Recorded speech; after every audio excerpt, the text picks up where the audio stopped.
But I think the development of full artificial intelligence will spell the end of the human race.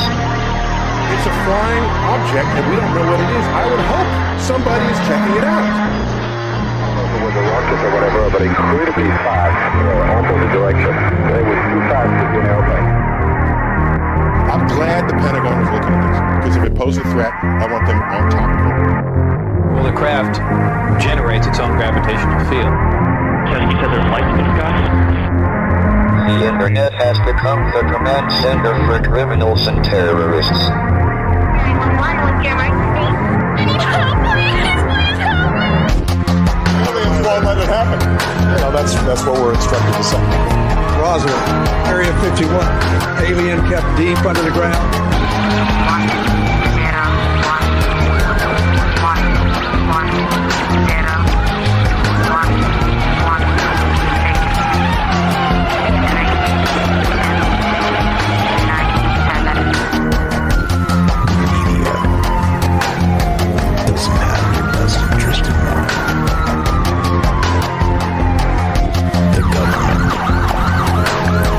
self-serving. You're here for a reason. You're listening to Troubled Minds Radio.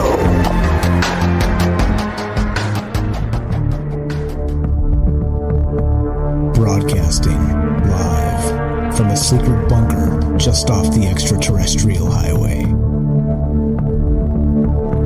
Somewhere in the desert sands outside of Las Vegas. From somewhere in space-time, loosely labeled Generation X on planet Earth.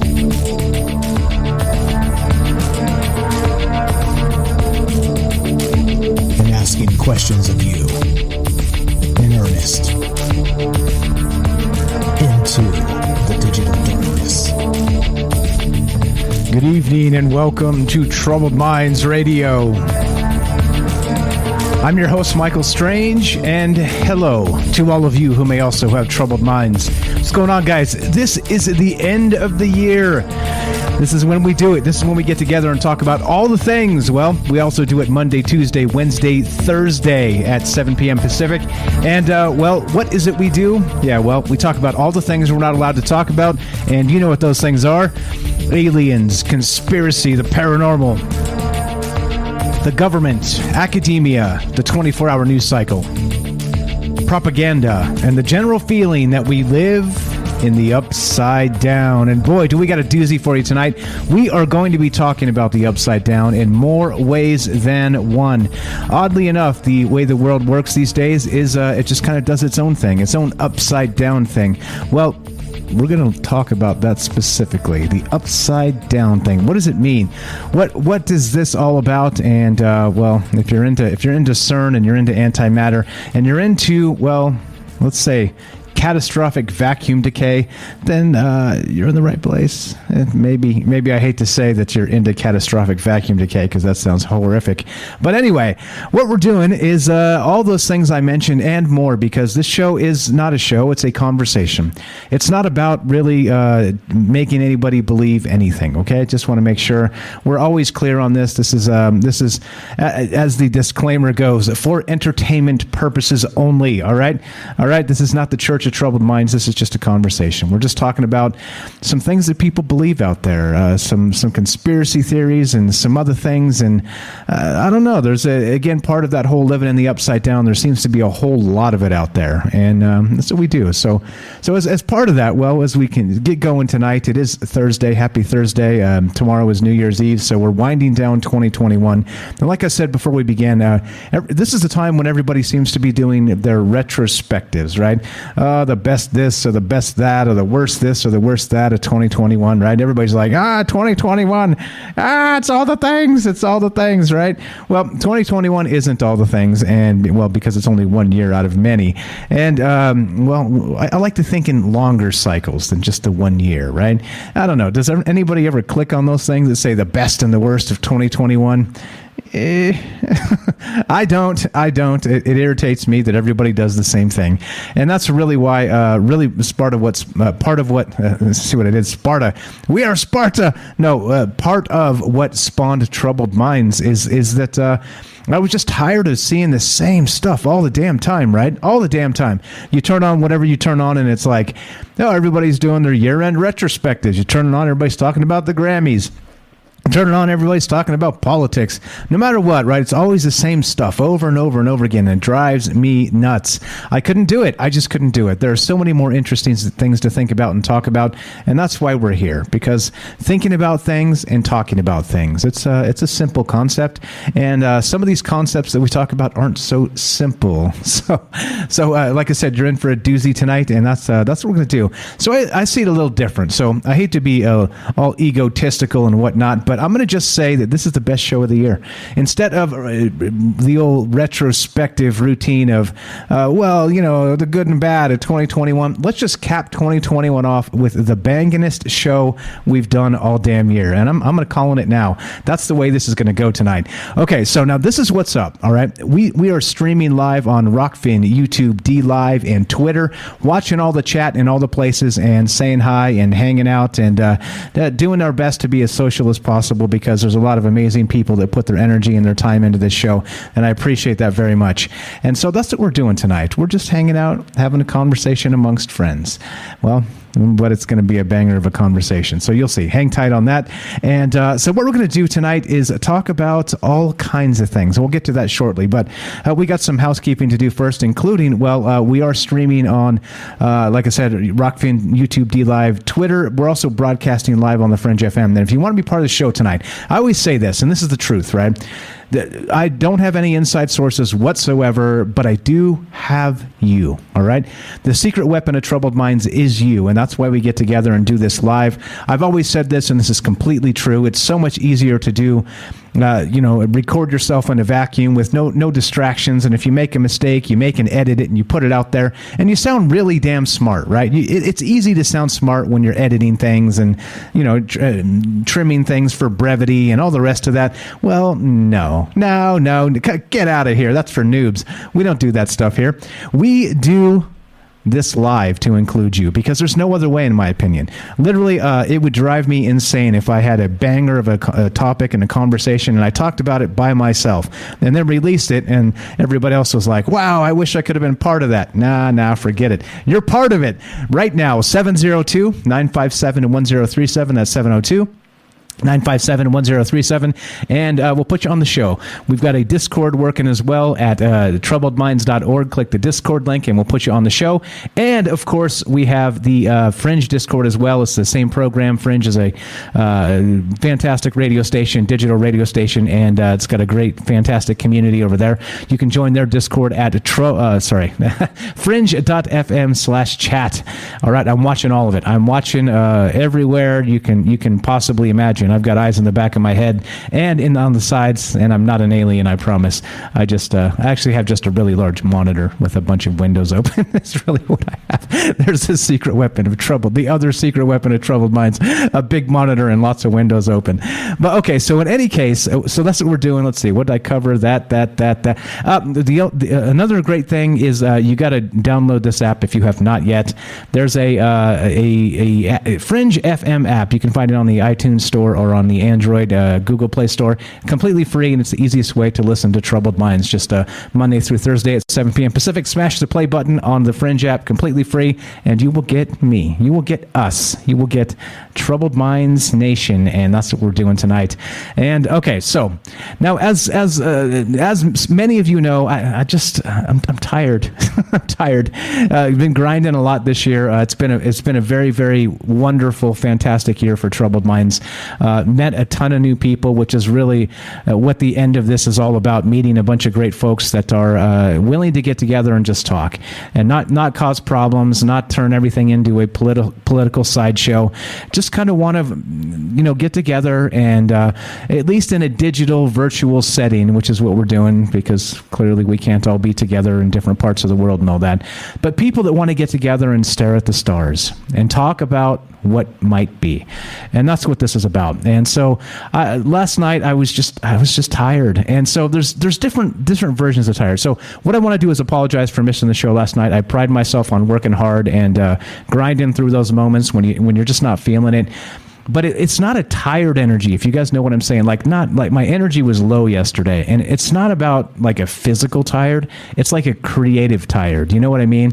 It's like you've been doing 4 shows all week long. It's 52 weeks. Like I've missed very little time this year, and it's just a lot of grind. It weighs on the brain a little bit, and so I apologize for that. But sometimes you just got to take a night off and for a breather, recharge the batteries, and just chill. And I'm kind of there. I'm kind of feeling a little fried, but we made it. We got through the end of the year, working hard. The Troubled Minds work ethic is go time, and it is go time. So I'm looking through news cycles, and I actually had all this picked out yesterday, and then I just added a couple flourishes on top today because why not? But I'm looking through the news cycles like I always do, right? And I came across this one, and we've never talked about this on this show. Oddly enough, right? We've never talked about this in particular. So let's go here. Let's go straight to what led us to this conversation tonight. And it's this. This is from astronomy.com, and it's like this. Headline is Alien Antimatter crashes into Earth. All right? Alien antimatter. And I'm like, okay, well, this is fine. There's no problem with this, right? This is cool. Alien antimatter. I mean, why not? It's the end of the year. Why not alien antimatter? This is actually published December 29th, right? So just yesterday. So yeah, let's read some of this. This is a little wild. In March 2021, after years of analyzing and confirming data, astrophysicists reported that the Ice Cube Neutrino Observatory, a detector buried at the South Pole, had picked up an unusual signal back in 2016. It suggested that a particle called an antineutrino had crossed space and time, originating far beyond our galaxy, before smashing into Antarctica and releasing a particle shower in the ice. According to the standard model of particle physics, every known type of particle has an antimatter counterpart, though there's hardly any trace of antimatter in the universe today, which is another enigma. We'll get to that a little bit later. More than this continues this article from astronomy.com. More than 60 years ago, future Nobel laureate Sheldon Glashow predicted that if an antineutrino, the antimatter answer to the nearly massless neutrino, collided with an electron, it could produce a cascade of other particles. All right. What does that mean? It continues. The Glashow resonance phenomenon is hard to detect, in large part because the antineutrino needs about 1,000 times more energy than what's produced in the most powerful colliders on Earth. All right. What's the most powerful colliders on Earth? You guys know the name? It's called CERN. We're going to get to CERN in a little bit. But, here we go. But Ice Cube's detection is evidence that cosmic accelerators in space could readily propel high-energy particles. Quote, it's only possible with a natural accelerator, not ground-based accelerators, says physicist Lou Liu of the University of Wisconsin-Madison, who led the analysis and helped confirm data from the 2016 event. He continued, no one had ever directly observed the resonance before. She says the detection is exciting for at least 2 reasons. First, it confirms predictions by the standard model in physics. Second, it shows that by using Ice Cube, researchers can treat the cosmos as a natural, high-energy laboratory in which to probe new physics. It it opens a new window on neutrino astronomy. All right. So we talked about this briefly on the news show that we do on Monday and Friday at specifically 3 p.m. Pacific. We do that on Twitch. We do a news show that it's called Troubled Minds News. But we've kind of touched on this a little bit. This whole thing with the universe itself as a CERN, right? Like as a particle collider. All right, the universe is out there doing whatever it needs to do. Okay, but slinging along these antimatter particles or whatever the hell this is, right? Like this gets pretty wild pretty fast the more you start looking into it. And so again, like I said, we've never actually talked about this on this show. Oddly enough, CERN and antimatter and the rest of it. So I started looking into antimatter itself and what does it mean? What is it? it, right? And there's some pretty fantastic parallels with like the Marvel universe with like this antimatter world and things like this. There's some theoretical stuff out there regarding like an actual maybe opposite sort of universe that if we have all the positive matter on one side in our universe, that at the Big Bang it created a completely opposite side of a similar thing, but in the negative, antimatter realm, I guess you could say. So I don't know. There's a lot of wild considerations and theories regarding this antimatter stuff, right? And of course, CERN. We'll get to that and the rest of it. But I started looking just a little bit, right? Because I don't like to just hip shoot and talk about something I know absolutely nothing about. So I dug in a little bit. And so before we begin tonight, there's a few questions on my mind. What about this antimatter? Okay, now, with all those theories, like I said, some of the other alternate universes, maybe some of this fictional stuff. I think Spider-Man spent some time in the antimatter universe in the Marvel comics and whatnot. What's up, Cedric, in the chat? I see you says, I'm powered by antimatter. So the question for tonight is this. What is with this antimatter? It's a huge mystery because they've detected it. They know what it is. They know if you collide it with actual matter itself, it becomes pure energy. It sort of cancels each other out and just releases the energy in the particles themselves. Now, strangely, what does that mean? What exactly does that mean? And so there's this theory that goes a little something like this. We'll get to it in just a sec as well. I'll explain it layman style, Mike style, because, I'm not a scientist. But check this out. There's this theory that goes something like this. All the matter in the universe should be offset by also the same amount of antimatter, right? To form that balance in the universe, all right? And so I start looking around a little bit, poking around about, whatever's happening here. And sure enough, there's another article that just came out, and it's regarding, the 5 unexplained mysteries of the universe. And wouldn't you know it, number 2 on this list is, where is all the antimatter? And this is from Newsweek.com, and I'll read just a little bit of this. So that's the question tonight. What's up with the antimatter? Where is it, and what do you think this is? Do you think this is some sort of maybe like dark energy or dark matter, some situation with science that we just don't get yet? Or do you think there's some shenanigans going on with this in the universe? So let's read this. Where is all the antimatter? At the start of the known universe, there was the Big Bang, an event around 13.8 billion years ago, from which all known matter is thought to have sprung. Scientists think that the Big Bang should have produced an equal amount of matter and antimatter. And an antimatter particle has the same mass as its normal matter counterpart, except its electric charge and some other qualities are opposite.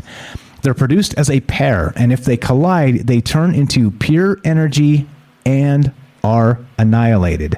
But today, everywhere scientists look, they see a universe almost completely full of normal matter. There is still no adequate theory to explain where all the antimatter went, but experiments have shown that the laws of physics do not apply equally to matter and antimatter, according to the European Organization for Nuclear Research. That would be CERN, CERN. Physicists are still keen to find out why. All right, so that starts us out tonight, and I think there's a lot there. Just the beginning is like, okay, so where is the antimatter? By many actual theoretical calculations and postulations and all the rest of this, some of the smartest folks in the world have said we're missing a whole bunch of antimatter in the universe. So where is it? Where did it go? And that's what I want to know. And not only that, then, what about this CERN bit? The people at CERN have stated that it should be out there. They've also been able to collide these particles together and create that annihilation and pure energy in that state of smashing the matter and the antimatter particles together. And of course, that would be the Large Hadron Collider at CERN. Okay, but the thing is this, right? It got me thinking in terms of larger scales.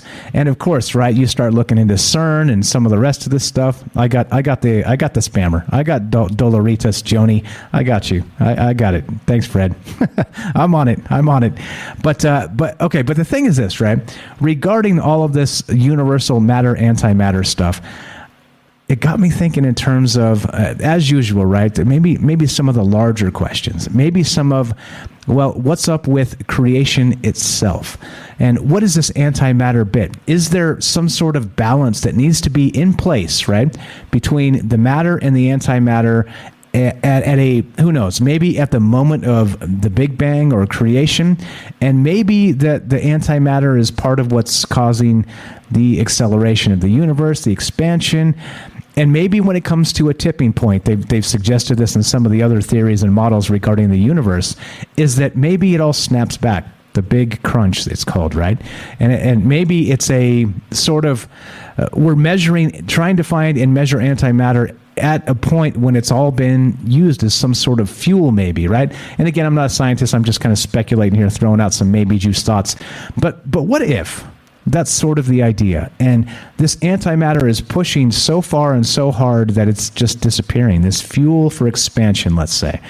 And then also, let's say, just for the topic of conversation, that when it runs out, when the cosmic fuel, this antimatter, whatever you want to call it, actually runs out, it's going to cause this big crunch or this snapback of the universe back to the singularity from which it began. And it's got me thinking in those terms, not just terms of, well, what are they doing at CERN, which we'll get to tonight, of course, but it's got me thinking in terms of, well, what about the larger implications of the missing antimatter from the universe itself, and what does that mean? Right? As you know. Just a few questions of what's on my mind tonight. And like I said, as we do this, I'd love to hear your thoughts as we go. And there's a ton more to get to. This one hopefully ought to blow your mind because there's a lot here. There's a whole lot to get to, and we're going to be doing that tonight as we discuss CERN. We discuss antimatter and, of course, well, all the rest of this. So you tell me, what are your thoughts at 702-957-1037? That's 702-957-1037.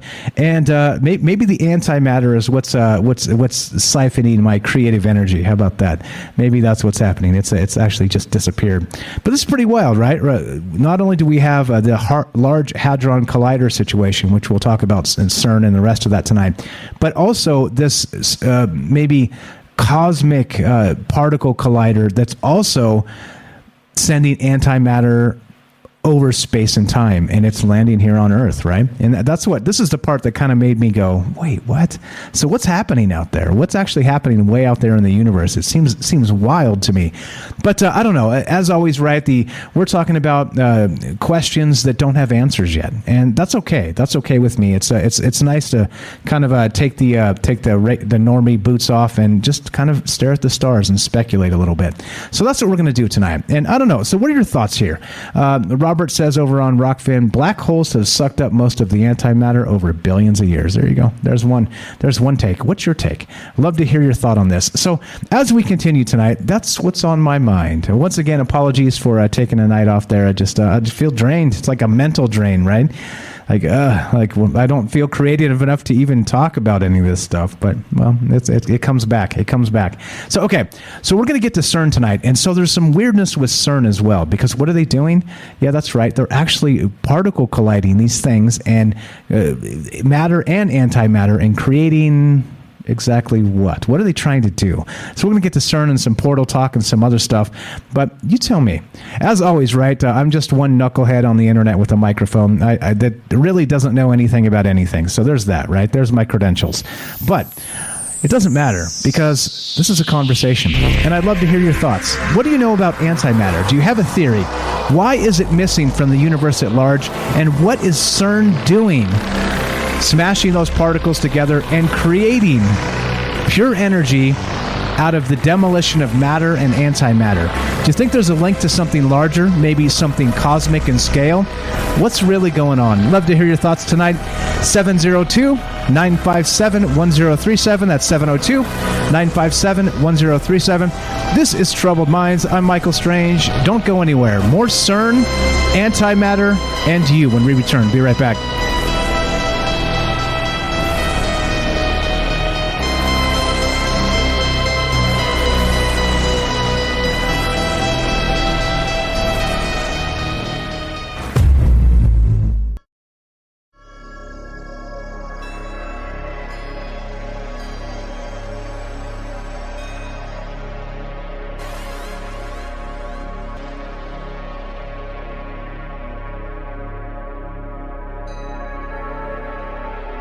Welcome back to Troubled Minds. I'm your host, Michael Strange, and we are streaming on Rockfin, YouTube, D-Live, and Twitter, and we are broadcasting live on the Fringe FM. And tonight, we're talking about antimatter. And does it matter? Well, I guess we'll find out. We're talking about CERN tonight. We're talking about, well, just the rebirth of the universe. Just small things on a Thursday for Troubled Minds. No problem at all. Love to hear your thoughts on this. What do you know about CERN? Are you concerned with that catastrophic vacuum decay that Stephen Hawking hinted at? And, well, or do you think that a lot of these conspiracy theories regarding CERN and antimatter and all the rest of this, do you think they're just a bunch of BS? Do you think it's just straight up nonsense hogwash? Trust the science and just strap back in, Mike. Put your seatbelt on, lock in that crash helmet, and get ready for what comes next.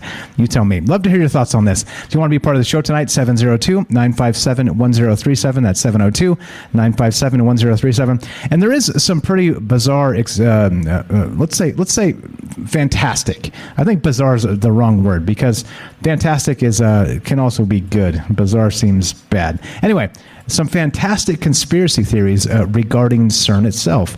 And one of them actually was postulated by Nick Hinton, the famous Nick Hinton out there. You can follow him on Twitter. I believe it's just at Nick Hinton. I'll find his Twitter to make sure I'm not butchering that for him. But basically, he's postulated this, right?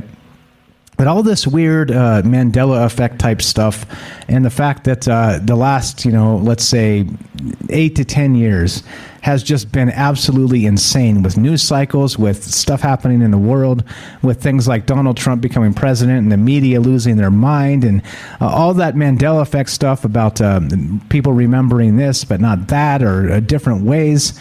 His speculation is this, that in 2012, and we did talk about this a long time ago, this in particular, this idea that maybe the universe itself did actually become swallowed in some sort of actual vacuum decay. Because back on July 4th, 2021, July 4th, 2012, the 4th of July, they actually announced that CERN had discovered the Higgs boson, if you guys remember that. The Higgs field and all the rest of that had the big press conference and everything.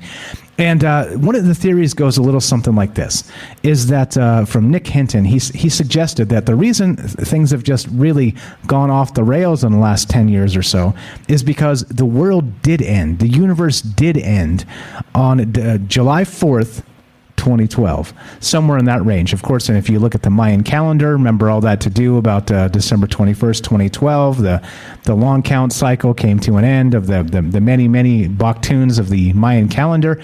And if the universe itself actually came to an end, that we wouldn't even know it because it would be a catastrophic vacuum decay as Stephen Hawking described. And it would be snap your fingers in a single instant. It would be gone. Everything would be gone.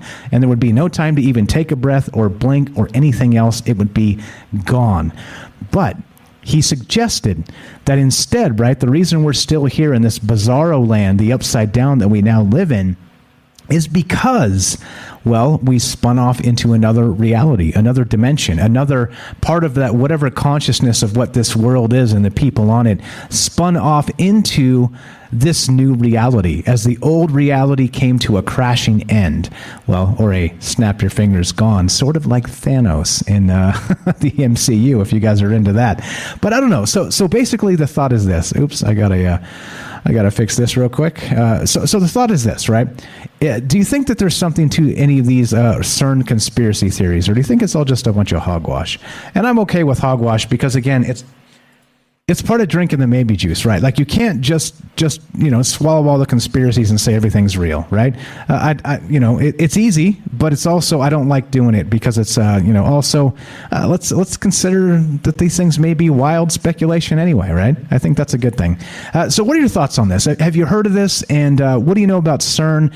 Is there a concern with CERN for you, or do you think it's just a BS conspiracy theory? And that's what's on my mind tonight, among many other things which we'll get to as we go. But love to hear your thoughts. If you want to be part of the show tonight, part of the conversation, 702-957-1037. That's 702-957-1037. You can contact us at troubledminds.org. Click the Discord link. The phone number is also there on the official website. With that said, let's go to our good friend Joe in Florida. Happy Thursday. How are you? Welcome to the show. I'm not too bad. How are you doing? Oh, very well. Thank you. Feeling a little better, a little recharged, ready to go. Ready to get after 2022. So that's good. I got some work tomorrow. That's I was thinking of this, I used to see dark matter all the time when I was done cremating people. So that's my terrible joke for the night. All right. Fair enough. So, because you get some ashes and stuff. But anyway, in all seriousness, it's a good subject. I really don't have much of a thought on it, so I'm just trying to be a little creative. I think Robert had already said if somebody else is living in antimatter, they wouldn't see us. And then I was thinking maybe kind of like this. Maybe our existence is shadowed by dark matter, something that's exactly like us, like a bizarre world, kind of almost literally like a shadow that follows us. Why do I say this? Because I start thinking that there's the existence of ghosts that repeat things. And who knows if somebody dies in such a tragedy that, when we die here, they're separated from that dark matter, whatever dimension that is or frequency that is, and maybe we're never meant to see it. Because maybe that's just the way the simulation is set up. Right, we're just not allowed, right? It's like that. It would literally be what people refer to as the veil, right? It would be, you can't peek behind that curtain because that's really the curtain of your reality. And what lies behind that curtain? Well, obviously and clearly, another reality, right? Probably the same curtain, yeah, the same reality. I mean, the thing that I wonder about CERN is that, aside from that, I know that they're trying to, with fusion reactors, I believe they're trying to get the magnetics strong enough to make a containment field, like you would hear in Star Trek. Some kind of containment field that could hold a fusion reaction for a nuclear reactor. But what happens if with CERN, they start being able to smash these things together and make a black hole, an artificial one? And maybe the black hole only lasts a little bit, but all of a sudden they can get containment to hold it open. Maybe they can hold it open somehow, and they can maybe start to control it. And who knows what happens after that? Can we take a peek into another reality? Like Derek likes to say fondly, which would be a heck of a time. Maybe the old ones come through, or maybe we make a stable wormhole or a Stargate of some type, and we get to beat the simulation or end up somewhere else and bypass the speed of light, and maybe even bypass dark matter. Maybe the fact that we could detect a little bit here and there, possibly, like we discussed before, maybe that is proof that other parallel universes are rubbing up against ours. It's a whole lot of maybe juice in this. It's a great subject. Yeah, exactly. And there is a ton here, because some of that wild conspiracy stuff they talk about CERN, you can say, right, it's just wild conspiracy theories, but no, because actually Stephen Hawking, before he died, was the guy that was talking about that catastrophic vacuum decay. And like you just described, right, CERN has proven that they can create microscopic black holes, right? And so they've done this. But the concern is, and this is what Stephen Hawking said before he passed away. He said that there was a chance that that catastrophic vacuum decay would start with a microscopic black hole, and that black hole would just start consuming everything around it, including, you guessed it, the entire Earth and the entire galaxy and everything. It would just be sort of like poking a hole in time space and popping the bubble, right? Exactly. I mean, and if math, Stephen Hawking did everything with math. If their math bears that out, then at some point down the future, the technology would probably catch up that they can make that a reality. And like you see in science fiction shows, maybe it gets past a certain point where you can't shut it down, and it just self-runs on the background energy of the universe. And it just cascades, and we would never know. And like you stated earlier, maybe it happened that way, and we just haven't realized it, and we slipped in somewhere else. Yeah, pretty. So, Let me tell you a quick story. Sure, go right ahead. It just happened over the holiday, actually. So my son, we've got this, Christmas decorations. We've got this Christmas tree. It's a little Avon Christmas tree. It's like $50, right? It's a plastic tree, and it's got a little train that goes through the tree. It's got lights and everything. And my son, when he was like 2 years old, he would sit there with his finger in his mouth, thumb in his mouth, whatever, and he would watch that tree. So we moved. We had it in storage. I take it out of storage. We forgot the batteries in it. It fried. It was taking it apart. I couldn't fix it. Long story short, this year, every year my wife goes, "What happened to that train? What happened to that train?" So I find one on eBay. I order it. I get the train back. My son's 16 now. He swears that train had like more tunnels and was going through a mountainside. That's he swears. And I think he was 2, 3, 4, maybe 5 years old. I mean, we've argued about it more than once, discussed it more than once over dinner. He's like, "This looked different." And we're like, "No, it didn't." We literally have a copy of it in the shed, because we had bought 2 of them actually, and they were both destroyed, broke, whatever. And I found this one, which is the third one, and he doesn't remember it that way. And I looked at him and I made the joke. I go, "Well, you must be the Bizarro son." Yeah. And you're an alien from another dimension, bro. But we don't take it all serious. It's all tongue in cheek. That's why we're here. But I don't know. It's a scary thing. I mean, if it did happen in 2012, does it really matter? Because I kind of concede to the theory that when the Big Bang happens, everything happened at once, and we're just kind of living in the shadow of that. That's why some people have precognition. That's why some people see shadows. That's why some people have deja vu. Because everything's already happened. We're just living in the wake of it. Right, exactly. So oddly enough, now this is the crazy part about all this. So that like I always say, we're living in the upside down. We've talked about Stranger Things 11, the Montauk Project, the Demogorgon coming through a portal, right? Now, if something like that did happen, and there was a catastrophic vacuum decay back in 2012 that coincided with the Mayan calendar and that prediction, right, the doomsday, whatever they were calling it then, well, if that happened, then, and they say that there is an actual universe that's exactly us, but antimatter instead, is it possible that we just like flipped, right? And that's why things are just so bizarro. Because I was reading into some of this, and the speculation is that there is a antimatter version of our exact universe, but it's just the opposite. And so, like somebody said in the chat a little ways up, we would just be their antimatter. Okay. So the reason I bring it up is if that's the case and everything's actually reversed, well, is maybe that explaining why we are suddenly things are just going off the rails here? But would it be going off the rails over there? And who controls who? And is it free will? If it was totally like a yin and yang, if I had to picture it in a yin and yang, which I hate to do, would one side be totally happy and good? And are we stuck with the other side that's, run by rich narcissists and maniacs? I don't know.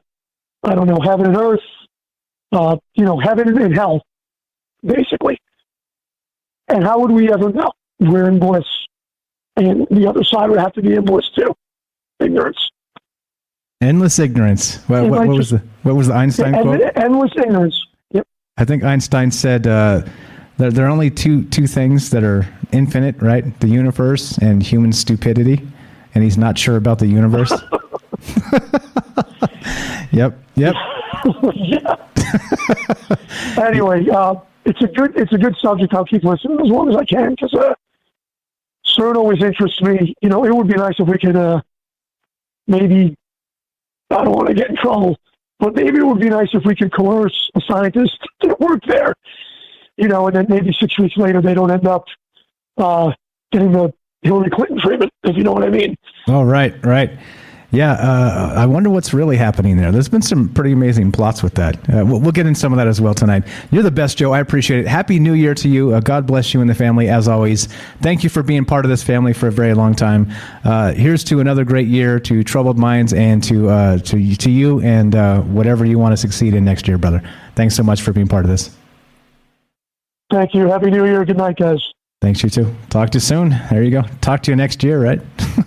This is when we can start making the corny next year jokes. See you next year. Was that the dad jokes? Okay, so anyway, we're still talking about this stuff, all right? Now, this antimatter situation, all right? CERN. We're going to get to some of this stuff. There's some pretty wild things. Let's go to a couple of quotes, actually, by the way. So, CERN quotes, right? This is from Ben Aronovich, Moon Over Soho. He said this: "The clever people at CERN are smashing particles together in the hope that Doctor Who will turn up and tell them to stop." And well, maybe. I'm gonna call that sipping some definite maybe juice. All right. So we have this situation where we have the most accurate antimatter measures still can't explain how universe even exists, and this is what modern physics is telling us. Particle physics and all the rest of this is because there's supposed to be enough antimatter in the universe to offset the amount of actual matter itself, and there's not. They can't find it. They can't detect it. And here's another article from Newsweek describing exactly this thing. And it starts to make you wonder, like, what's really going on out there, right? Like, what's happening in the universe around us? And is it weirder than we ever considered? Is it just more strange than you ever could have put your finger on with any of these wild conspiracy theories, right? And so that's what we're talking about tonight. These CERN conspiracy theories. Do you think there's something to this? Or do you think that a lot of this stuff is just manufactured clickbait hogwash, right? And I think that the fun part about it is it's theoretical. It's one of those things where if a scientist can say, well, we have reason to believe that there are other universes, and some of them may even be in the antimatter realm, a mirror image opposite of what we do here in our universe, right? A scientist can say that. Well, why can't we speculate on top of that, or aside that, or inside of that, or outside of that, or anywhere around it? Why not? That's what we're doing tonight. Do you think any of these CERN conspiracy theories have any weight to them? And if not, well, why? So real quick, let's talk about what antimatter is just real fast so we can fill in and do a little bit of educational stuff as well as we go tonight. If you want to be part of the show, like Joe there, just give us a call, 702-957-1037. That's 702-957-1037. We'll put you on the show, and it's as simple as that. Watching all the chats, checking all the great conversation out there already. Okay, so let's go to this then. This is from MSN. What exactly is this antimatter thing that we're talking about, right? Antimatter is the same as ordinary matter, except it has the opposite electric charge. For instance, an electron, which has a negative charge, has an antimatter partner known as a positron. A positron is a particle with the same mass as an electron, but a positive charge. Particles with no electric charge, like neutrons, are often their own antimatter partners. But researchers have yet to determine if mysterious tiny particles known as neutrinos, which are also neutral, are their own antiparticles. Blow up your brain right there. Although it may sound like something out of science fiction, antimatter is real. Antimatter was created along with matter after the Big Bang. But antimatter is rare in today's universe, and scientists aren't sure why. And that's, well, exactly, all right? And this actually goes back to the middle of December 2021. So there's some good conversation still going on out there about cosmology, about the Big Bang, about the universe we live in. As somebody said over there in the chat, what's up? Let's go over to this real quick. Big Pine Sailing over on Rockfin said this. I was in Chicago when they fired up the Hadron Collider in Batavia, Illinois, and it caused an earthquake. They don't have earthquakes in Chicago. Woke me up from a dead sleep, and that's pretty wild. I didn't know that was a thing. I didn't know that happened. But yeah, if you want to, that's why we do this live, to hear stories exactly like that. Big Pine Sailing also adds, atheist scientists are turning religious due to what is going on at CERN. And it is strange that you get science and religion kind of bumping into each other in some capacities, and people kind of changing the way they used to think based on what they're finding, right? Pretty wild stuff, including, well, you could even go to UFOs, right? Remember, J. Allen Hynek of Project Blue Book fame was supposedly hired to debunk UFOs for the U.S. government, the U.S. Air Force. But by the end of it, he actually started to believe. What does that tell you, right? Like when you take a microscope to something and you're supposed to doubt it, and then the more you study it, the more you start to believe there's something there. Adonis says, so why aren't we stopping CERN? Because some of this may just be BS, if we're being honest. I don't know. Like, it's, again, theoretical. It could be, like, I'm not trying to tell anybody that CERN is evil or the devil or any of the rest of that stuff. Definitely concerning. What's up, Ronald, with the jokes over there? I see you. But, I mean, I think the thing is that we are, I don't know, what are we doing? What are we doing with this? And do you believe any of this stuff? Do you believe that the reason the glitch in the matrix type effects, like the Mandela effect, these they call them mass, what do they call them? Not mass hallucinations. I can't remember the term. There's some scientific term for the Mandela effect, and it just seems ridiculous.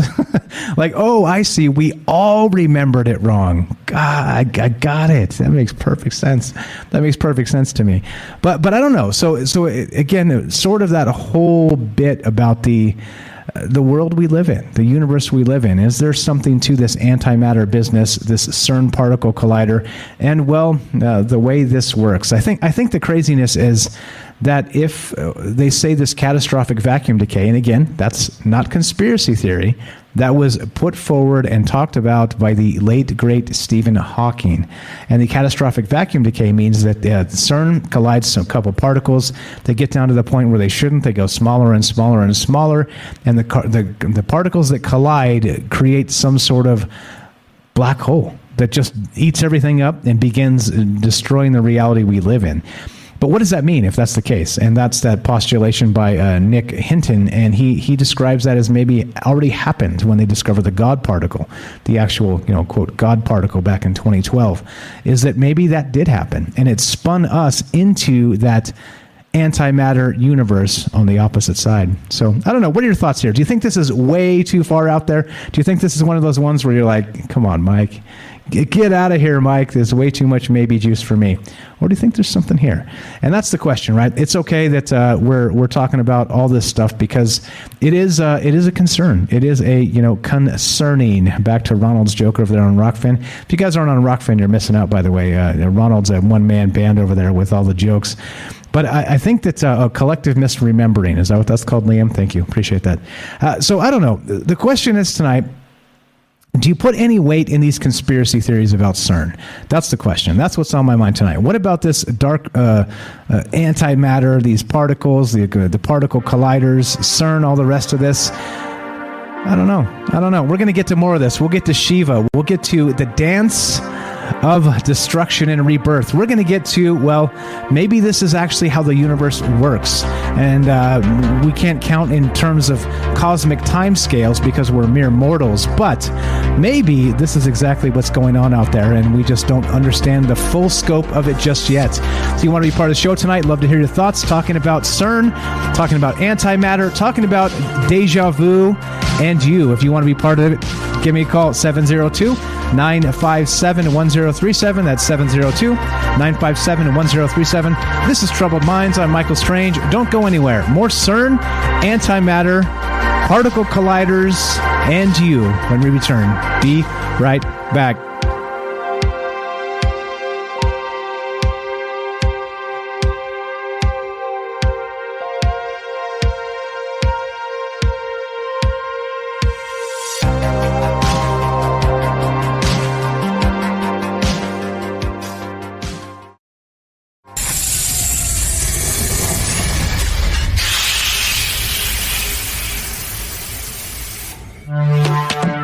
We are talking about the alien abduction phenomenon. Aliens. The aliens are looking through your eyes and they're accessing your optic nerve. I'm doing that. And through that optic nerve, they're transferring to your brain. People are random images as they traverse neurons in the brain. All right, so maybe, and they also feel them planting or receiving memories or ideas or images.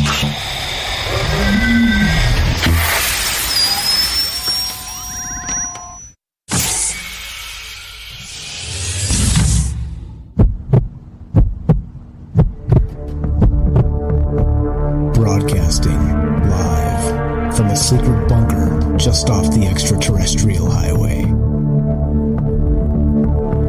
Somewhere in the desert sands outside of Las Vegas. From somewhere in space-time, loosely labeled Generation X on planet Earth.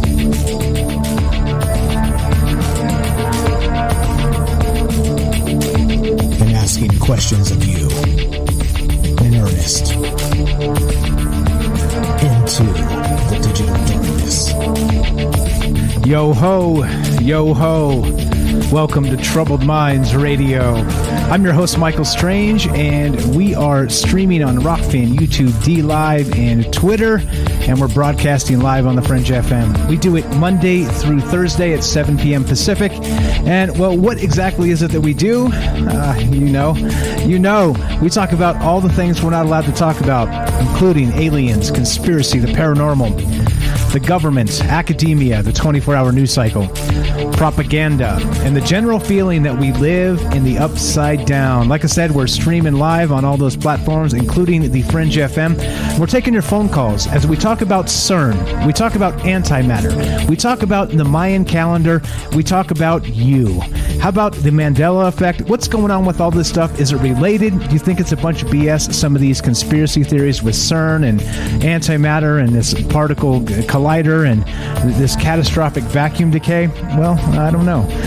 It seems that the world certainly has turned upside down in the past approximate 10 years, which according to Nick Hinton was the world ended. The world did end in 2012 according to the Mayan calendar.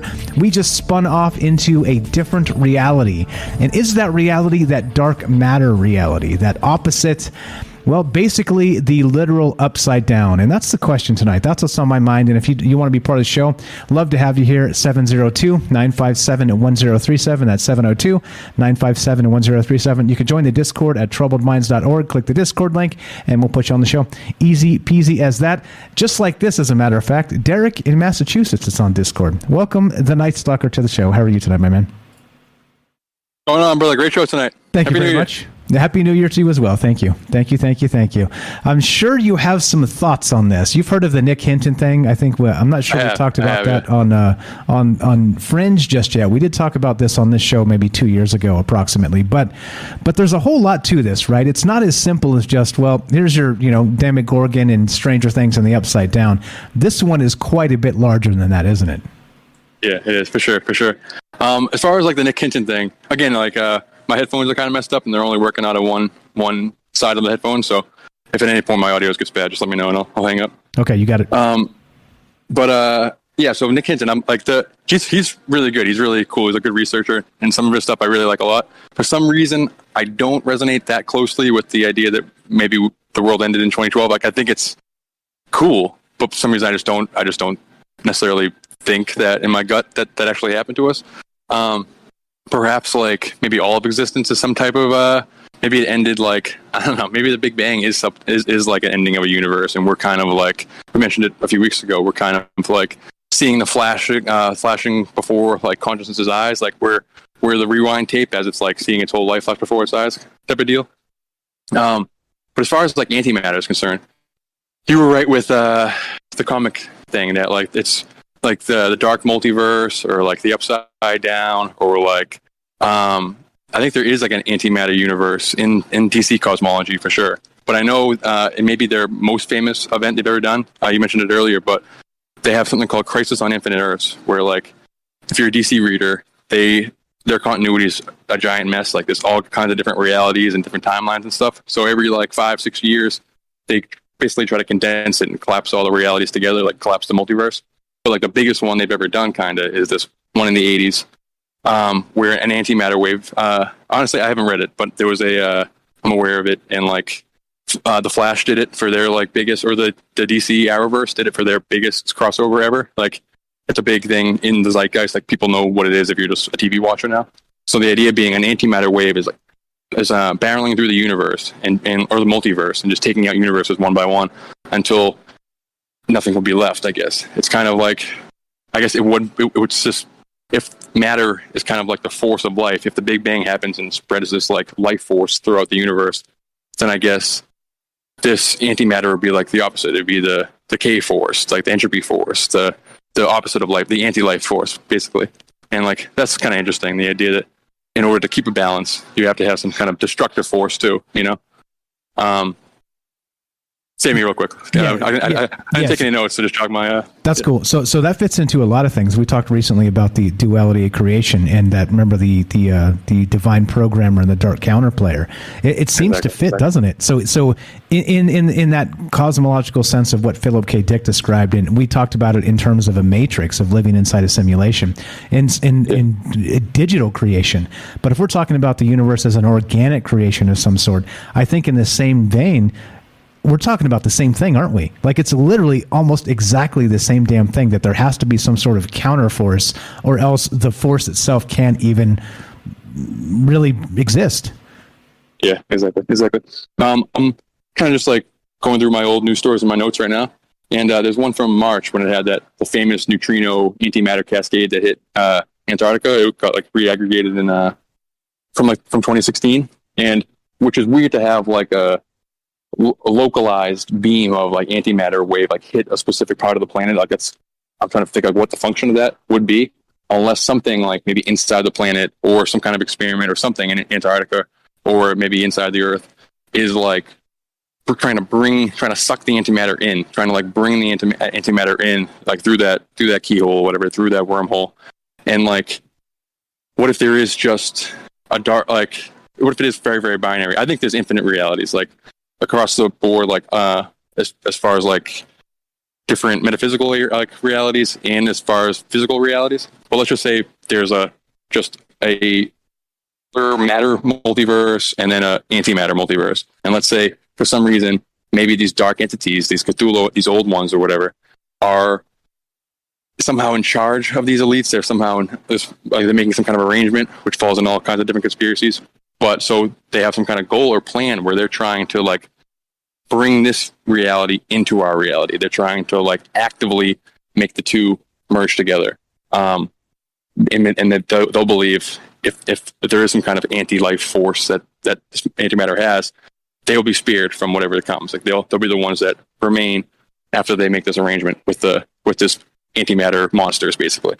And that like kind of fits into the story by Mark Millar. He's like the one who wrote Kick-Ass in the comics and stuff.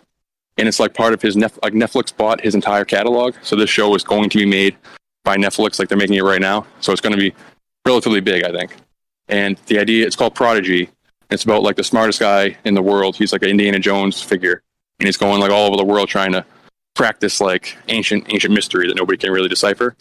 and slight spoiler alert, it's not the big spoiler, but during the story he realizes that CERN is like, it's like a modern version of like the Tower of Babel, that there was a Nimrod was actually from this like anti-universe, this parallel reality that's like alongside ours, and then he opened a portal to get through, and then when he arrived, his like ship or his Stargate or his whatever it was is destroyed, and the technology at the time of like Babylon and stuff wasn't enough for him to return. So he had to wait. He had to like see these plans, or not for return, to have like the rest of his armada come through the wormhole in order to conquer the Earth. So he had to wait for technology to be up to a certain point, and he seeded this information throughout ancient mysteries, like throughout history. So the Tower of Babel is like a physical like tower. Like if you take the diagram, it's really cool in the comic, but you take the diagram of Tower of Babel and like overlay it to like the CERN logo and the CERN like the way a Hadron Collider, like the circle, a big giant circle of what is the Hadron, like what is the collider? I don't know. It was a cool idea. So like the idea being that this, whatever CERN is doing, is trying to open a door to like merge these two realities together for some goal, like they're answering to somebody. And then as a result of that, as these two realities merge together, some things get merged smoothly, but other things you'll have to kind of just discard things, which could be an explanation for the Mandela effect, which is maybe the most common one, that multiple timelines, multiple realities are like being condensed together, Yeah, sort of converging. I'm really rambling, so sorry. So no, I got you. That Nimrod thing. I found this. Who did you say was the guy that wrote that story? Mark Millar. Okay, so I've got this article called Auric Media, AURIC Media.net, and it says Nimrod's tomb found, cloning of Nimrod and Osiris underway, and they're talking about exactly. Geez. Yeah, and it says this is like Donald Marshall has told, so that's why I didn't catch the name. I was like, are we talking about the exact same thing without even knowing it? But this is what they're saying, is that. Very much like Nimrod and, again, who is also known as Osiris and Apollyon, right? Like this, there's this whole bit of these individuals trying to come through and maybe kickstart the whole thing over again. So if you think of, let's say, the world in terms of billions of years, right, and the universe we live in terms of billions of years, then the time of these individuals has passed, and so it behooves them to end now and bring back a new beginning, right? So that they can reign anew. You see? And so it seems like that's some of this conspiracy stuff I was going to get into a little bit later. So I'm glad you brought it up now, because it's one of those things where I was reading, I was like, whoa, this goes way deep. This goes no, for sure. Do you have it behind me, or can I keep going for keep a going. second? Keep on trucking. Right, yeah. So I'm looking at an article from June 9th. It says, a subatomic particle has been found to switch between matter and antimatter, according to Oxford physicists, from data from the Large Hadron Collider. And they're saying that it turns out that this unfathomably tiny weight difference between the two particles could allow them to like switch from one to the other, which they believe, or they're theorizing. It's kind of like a new creation myth. They're theorizing that that's what happened at the beginning, at the Big Bang, that like whatever energy, whatever collection of matter exploded, created everything that is, and then because of this ability to switch from matter to antimatter, that's what allowed it to not just like fully collapse and be destroyed instantly. It's like this antimatter balance. It almost seems like it has like a consciousness of its own. It's like whatever source energy is like fueling the universe. It seems like it's kind of controlling this antimatter matter reaction in order to keep some type of balance, some type of harmony within the structure of reality. I don't know like what that would mean, like what other than total collapse, what would happen if that didn't happen, or like why that even exists, what the function of that would be in the first place. But it's interesting. It ties to that balance aspect, that duality aspect, that there has to be another type of force or another type of underlying universe, like the dark multiverse or whatever, something right below what we see, or like Robert or whoever said in the chat that it's our, like they see matter when they look at antimatter, and when they look at our reality, they see something like emptiness, but that wouldn't explain why there's not an equal amount. You would think that there'd be an equal amount, And the last thing, I know I'm really rambling, but it's a crazy night over here. Okay, you're good. Sorry. the idea of like why everything is getting more surreal, why everything is getting like seemingly more novel, is McKenna's idea that like the transcendental object at the end of time, that like when this infinite novelty and perfect harmony happens, it'll be like a quickening. It'll be like when water is getting to the bottom of the drain, how it spins quicker, and we're seeing more and more crazy events and more of these novel moments because like everything's happening like quicker, and that's caused our like observation of it is happening quicker before this, I guess, big crunch. Another interpretation of it, he considers it to be more like a profound moment or whatever. But there's another theory by like a comedian that I just absolutely love from like the Doughboys podcast. There's a guy named Bugman, really funny. But like peppered throughout his appearance, he started dropping these gems about what he thinks is really going on with the simulation, and he's like real critical of like J.J. Abrams' Star Wars and like these rehashings of old properties and how like Donald Trump is our president and how, or at the time, and et cetera, things that he thinks that nothing new is being created in the simulation anymore. That like the reason why everything's becoming weirder is that we ran out of stuff, and now we're trying to make do with what is already contained in this in the universe as is. There's nothing else. There's no new information, and there's no new weirdness entering the multiverse. So we have to solve all the problems that are coming up by like rehashing old things, like redoing, like bringing back Harrison Ford or like making Solo again, and like I don't know. The way he said it was really funny, but it made me think like that's kind of true. It explained like it really, and then in the Matrix they said the same thing with the Merovingian. Like nothing good is like nothing new and good is being really created. It's just weirder and weirder, but very familiar, and like we're using stuff we've had already. Like, and I don't know, and it might explain why there's a lack of antimatter. Maybe like this antimatter is kind of what's rendering the universe, creating new novelty from whatever this grand projector or this grand divine programmer is sending out, and the lack of it is causing a lack of new stuff, a lack of new novelty, creating this surreal weirdness because we're trying to make do with what we already have. You know? Yeah, which almost, is like really weird. Like, crazy. No, you're good. Almost like the universe has run out of gas, right? Like exactly. it's pumped through it, and it's like, okay, we're kind of at a low reserve here, so we have to start going into fuel preservation mode. Let the rest of it figure itself out till it breaks. And I think isn't that when you look at it in cosmological terms, some people would describe the universe as becoming a thing until it breaks itself, so it can start again. And that's so the long game, the cosmic long game, would be, who knows, something coming through that portal to start it, because they don't want to wait, right? They want that time back that's passed, and maybe they want a second chance at it. And cosmologically, being able to dip in and out of timelines, you can maybe change the next iteration of whatever happens, so you rule longer. Maybe you continue to as those entities we said, Osiris and the rest of that. Maybe they want to come back and stay in power. Wild stuff. You got another minute or two? Not really. I mean, I'll end it real quick. Just a basic CERN thought. Okay. I don't. Sorry. That's okay. For what I believe CERN is, like I think there's a chance that they are trying to crack open an old one. They're the only ones really trying to make a portal happen. That it's going to come. It's going to come from like the location of the Hadron Collider. I'm open to that, and like the idea that it's built on a hellmouth, on what the agents consider to be a convergence of ley lines and stuff.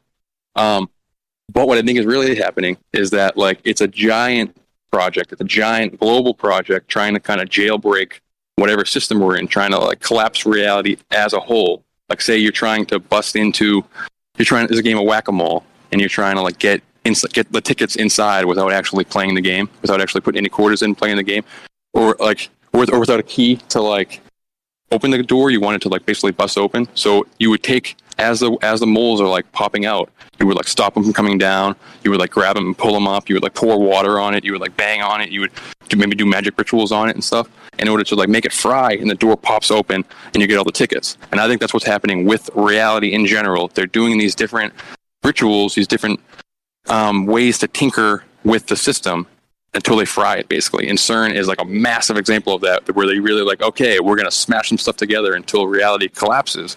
Because I've said it a million times, like in these old mythologies, it seems like there was a time of the old ones, a time of these primordial monsters, and they were pushed out, like whether in Tartarus, some metaphysical prison, or with a barrier separating the realities. We pushed them out and they want back in, and collapsing the walls of the pillars of reality will bring them back in and allow them to take hold in our world again. And that's like what I think CERN is. It's like one of their big hammers in order to like really bang on the game and try to break the system, you know, which doesn't really fit into tonight's show, but I just think it's interesting if we're talking CERN, you know. No, totally fits. Totally fits.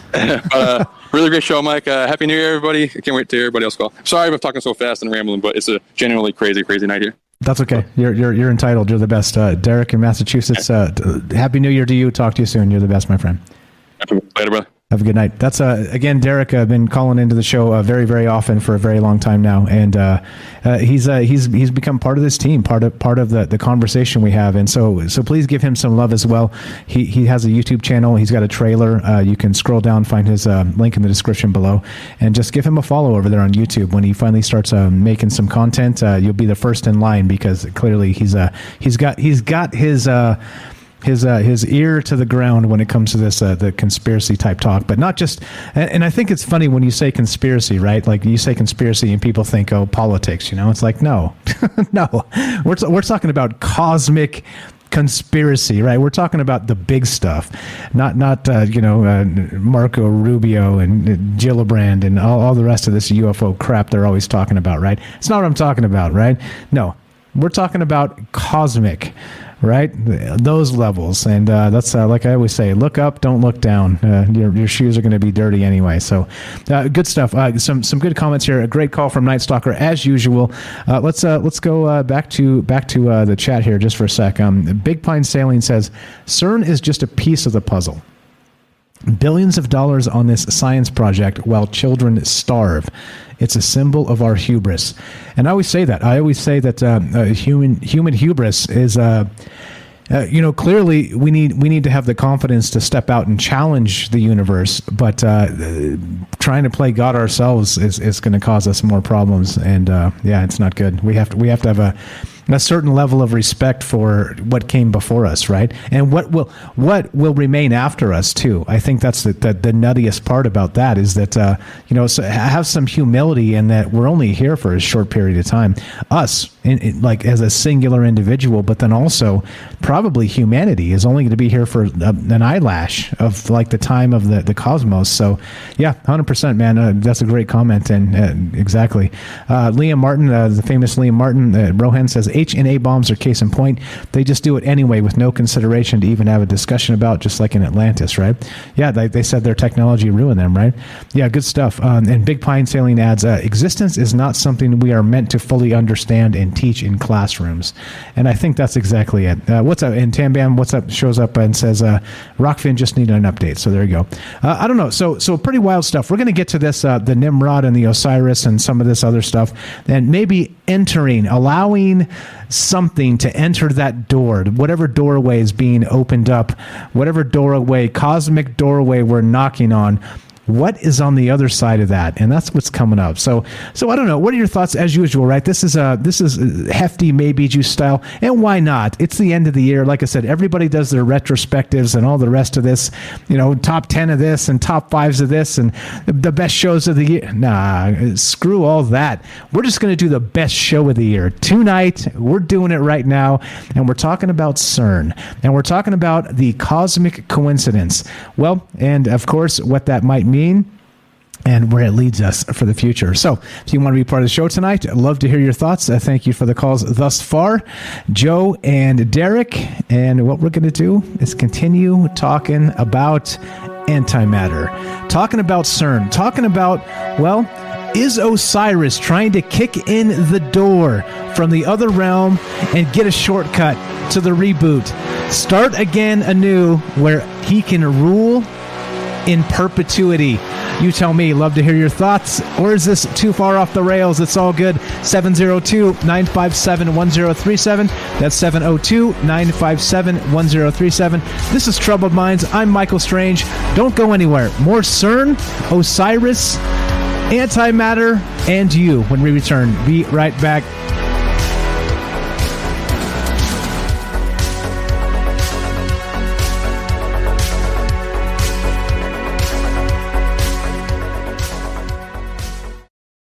All right, welcome back to Troubled Minds. I'm your host, Michael Strange, and I didn't mean to open the VLC media player, but there it is. And, well, we are streaming on Rockfin, YouTube, D-Live, and Twitter. And we are broadcasting live on the Fringe FM. If you want to be part of the show tonight, love to hear your thoughts on CERN. Do you think that some of these actual conspiracy theories with CERN regarding, well, a lot of this is just a bunch of BS, or do you think that there's maybe something to this? Is there some sort of entity on the other side in a dark matter parallel dimension trying to knock on the door of our reality and step on through?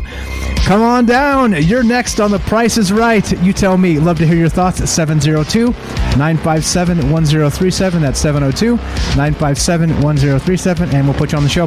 And let me adjust my volume 1 second. Okay, so the thing is this, right? There's a whole lot to this. These sometimes wacky theories, right? These wacky conspiracy theories. And it's good. I think it's a good thing to stretch the mind, but it's also a bad thing to believe everything, right? You can't believe everything. So that's why we do the show. That's the whole premise here. And let me adjust my volume one more time. That's a little too loud. See, this is what happens when you don't have a board guy. Usually you just point down and they turn you down a little bit, you know. You got to do it all yourself. Like I said, I got the octopus arms. I got 8 arms. But okay, so anyway, so that's what we're talking about tonight. Now, as Derek said when he called in, actually, let's see. Let's check the phone. We're good. Let's check the Discord. I don't want to keep anybody waiting here.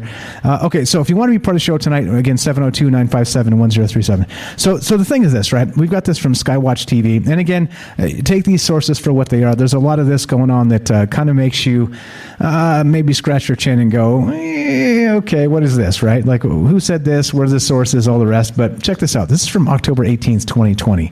And the headline here is from CERN. We are confident of making contact with a parallel universe this week. Out of this door might come something. Oh, dear Lord. What is this? Here we go. As pointed out by Dr. Thomas Horn and Into the Multiverse host Josh Peck in the internationally acclaimed books on the Path of the Immortals and Abaddon Ascending, when the LHC, the Large Hadron Collider, first started up on December 10th, 2008, Director for Research and Scientific Computing at CERN, Sergio Bertolucci, provoked a whirlwind of speculation with his enigmatic remark that the LHC might open a door to another dimension. During a regular briefing at CERN headquarters, he told reporters, quote, "Out of this door might come something, or we might send something through it." And doesn't that sound like a Stargate to you? What in the world? The notion of higher dimensional beings traversing such doorways conjures up the denizens of legend. Orcs, ogres, elves, fairies, dwarves, and giants. A British military analyst later quipped, and this is super funny, he said this: "We're looking here at an imminent visit from a race of carnivorous dinosaur men. The superhuman clone hive legions of some evil genetic queen empress. Infinite polypantheons of dark mega-deities imprisoned for eons and hungering to feast upon human souls. A parallel history, victorious Nazi global Reich, or something of that type." Now, well said, sir. If you're going to tongue-in-cheek this, that's probably one of the best ways you can do it, right? But okay, so if they're actually talking about CERN in terms of some sort of doorway or some sort of portal, like, really? Okay, and that's exactly what we were talking about with when Night Stalker called there, is if there's this situation where we have this reality, and they say that, again, remember, think in terms of the cosmological Big Bang, all right? You have the thing happens in a singularity, but in two differing directions, and you could even say multiple directions at some point, right? But at least a positive and negative with matter and antimatter as like mirror universes exist as part of that duality of creation, right? Like we've been talking about quite a lot recently because of that whole Matrix thing that happened and the movie and again, the Philip K. Dick show that we did maybe 2 weeks ago, 10 days ago, something like that. If you missed that one, go check that out. That was another banger of a show. But the thing is, right, so if you're talking about in cosmological terms, you have a positive universe and you have a negative negative universe, as a mirror type universe. And that would be exactly what we're describing as the upside down, right? The upside down itself. And as we know, we're familiar with the term and it's Stranger Things and that Netflix series, which is based on the Montauk Project and a bunch of that, right? But the crazy part is, if there is that upside down, is there some sort of power balance, some sort of basis that's happening between one and the other realities of the mirror universe, and they're basically trying to tip the scale to maybe reset the entire thing to get another chance at it? Because if you're an immortal entity, think in terms of this, right? Think in terms of immortality. If you, let's say, we're going to just we're going to do Oprah right now. You get promoted. You get promoted. You get promoted. You're all demigods, all right? All of you. You're all promoted. You're all demigods, all right? And you're immortal now. Now, immortality means that you have to live forever, all right? You have to, from the beginning when you were created to the end of time, you have to be you, all right? And it no longer matters if you're not worshipped anymore, if you're not in power anymore, if people even forgot who you are and you're imprisoned in some sort of stasis where you're not allowed to really even be autonomous anymore because of the power of maybe the worshipers, or the power, maybe you only have so much time allowed to you to maybe rise to the culmination of your power. Who knows how these actual laws work if you're talking in terms of deities and demigods, right? That sort of thing. But, all right, so if you're that entity and you're like, okay, well, basically I got to wait till the end of time to start again and have my second chance at this, right? When it all starts over. So wouldn't there be some sort of, I don't know, what would you call it?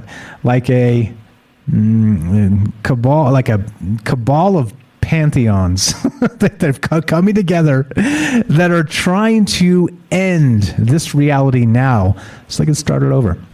So they could maybe learn from their mistakes of the past, because of course, if you're immortal, when the entire thing starts over, you should have a plan in place, right? You should know that, well, I'm Osiris and I really screwed that up. I really wanted to rule for 10,000 years or 100,000 years or 1,000,000 years, and not just that brief period that whatever happened, right?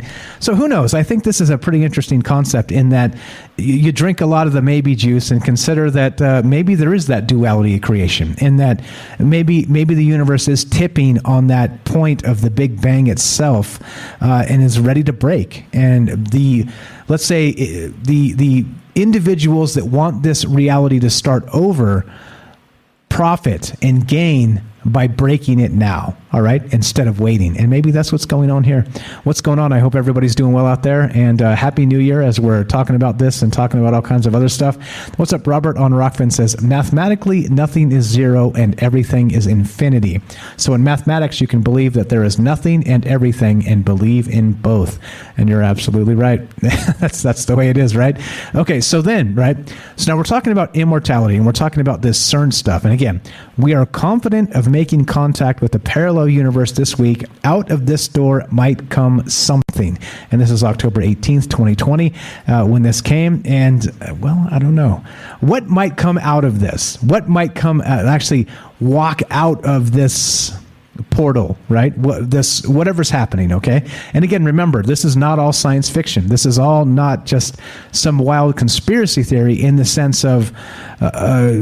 once again, back to what the late great Dr. Stephen Hawking said, is that he was concerned, actually, concerned, about CERN cracking open what he called a catastrophic vacuum decay, which would end this universe as we know it, and it would basically be akin to popping a hole in space-time like it was a bubble and ending the bubble immediately.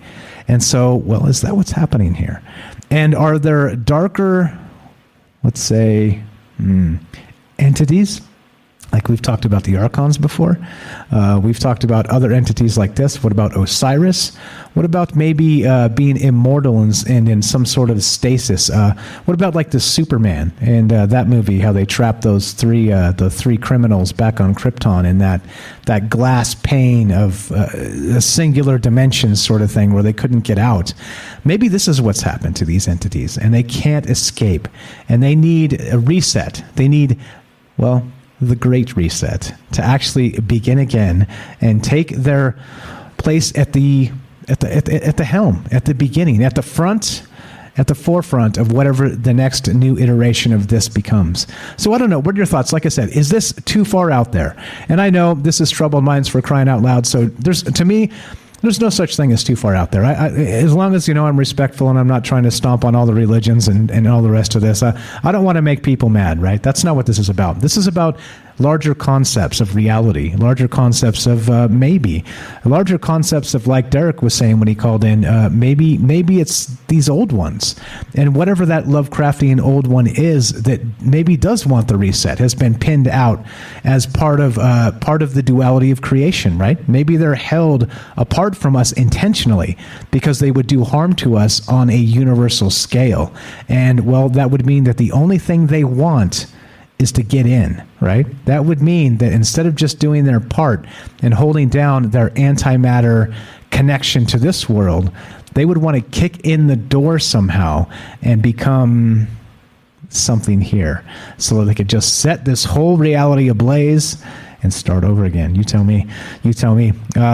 So a couple things here. What's up, Tim says in the chat, entropy is exponential, right? And not only that, it's also all encompassing. You can't dodge that one. Let's see, who else is here? What's up, Mike D? Says, thanks for doing a show tonight. Michael Strange, appreciate that. Thanks for appreciating it. I'm glad to be here. Definitely glad to be here.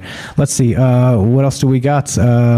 What's going on? Yep, just reading the chat, hanging out. Okay, so the thing is this, right? Now let's go back to this just so we can wind this up into the actual spot of where we need to be tonight, because I think there's an important end to this. Now, there's been some speculation, again, so we talked about the Nick Hinton thing, maybe the catastrophic vacuum decay has already happened back in 2012, that sort of thing. I'm with Night Stalker on that. I kind of, I don't know, I don't buy it, but I almost want to believe, sort of how things have gone off the rails in the past 10 years, that maybe there's something trying to punch through into this reality, to break it over their knee, throw it into the cosmic proverbial fire, and begin this whole sucker all over again. I wonder if that's the case here. And so, again, back to this article, CERN, we are confident of making contact with a parallel universe this week. Out of this door might come something, and this was October of 2020. And so there's more. Well, of course, that was amusing. More serious researchers like Richard Bullivant had already connected the dots, and this is what he had to say about this. The most plausible explanation the next time Bigfoot or a lizard man or a flying dragon is sighted, or perhaps even a UFO ascending into the earth and disappearing into the side of a hill, surely has to be that it is evidence that portals to parallel worlds are serving as doorways where strange beings, vehicles, and entities occasionally stumble into our universe, and sometimes we in turn stumble into theirs. It did not help that the LHC was named after the Hindu destroyer of worlds, Shiva. And we'll get to Shiva a little bit later tonight as well. A fact that prompted a teenage girl in India, Madhya Pradesh, to commit suicide. Whether the scientists responsible for the name believe it or not, wormhole portals are studied very seriously. Now, this gets pretty wild. And there is, sounds like something out of the book of Revelations. And there's some connections here. Speaking of Revelations, let's go to one more quote here. This is from Dan Brown, Angels and Demons. The quote is this: "Hell no. A church is the one thing we don't have. Physics is the religion around here. Use the Lord's name in vain all you like," he laughed. "Just don't slander any quarks or mesons." And there you go. There's one more for you. All right, so let's get to this one. Now, this bizarreness of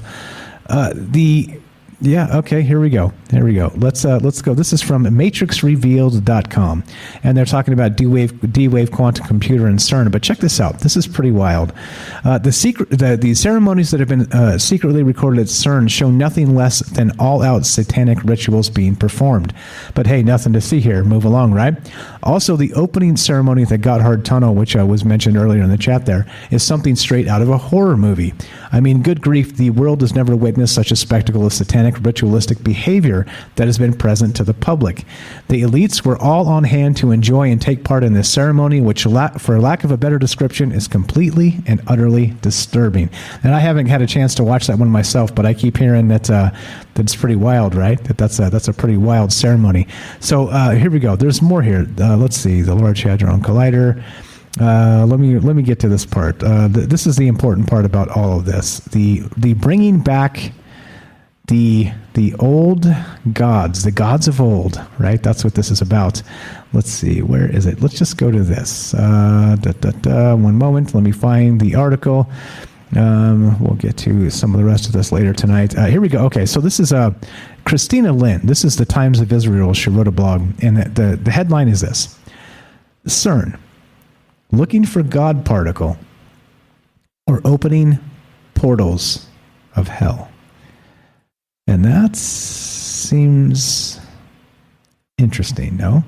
Back in April 2016, the Wall Street Journal published an interesting article entitled "CERN is Seeking the Secrets of the Universe, or Maybe Opening the Portal of Hell," regarding the Large Hadron Collider.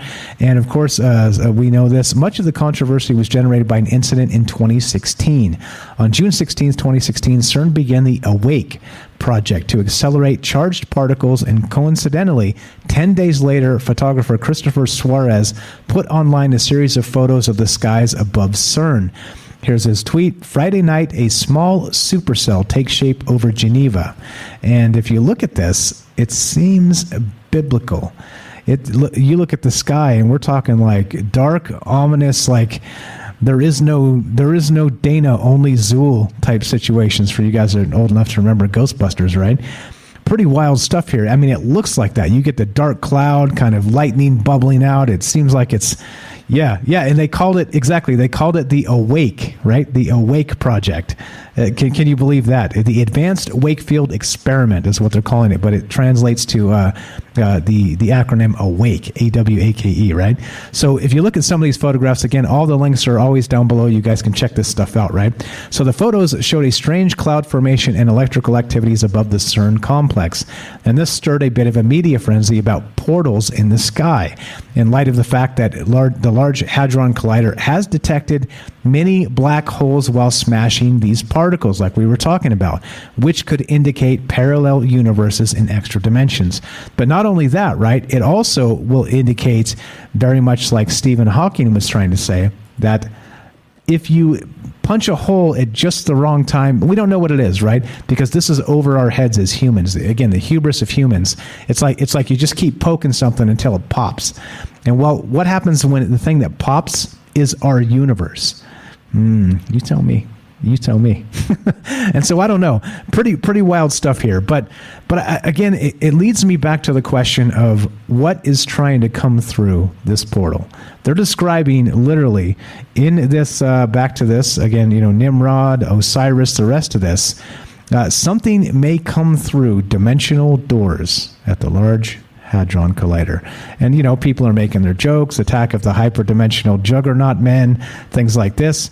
But what's really happening, and who's really trying to come through? And if you look through some of this stuff and you get to you search for Nimrod and Osiris and CERN, look what you're going to get. Let's go to this article here. This is what we pointed at when Derek called. We're going to get to this tonight. It's pretty wild. Some of you may already know, archaeologists claim to have found the tombs of both Osiris, the Egyptian god usually identified as the god of the afterlife, the underworld, and the dead, and the tomb of Gilgamesh, a king who is claimed to be 1/3 man and 2/3 god. Very shortly after the tomb of Gilgamesh was discovered, America invaded Iraq, where it was discovered. This was back in 2003, so we were just beginning the war on terror. So these two gods are often linked to Nimrod, and many biblical researchers believe them to be one and the same.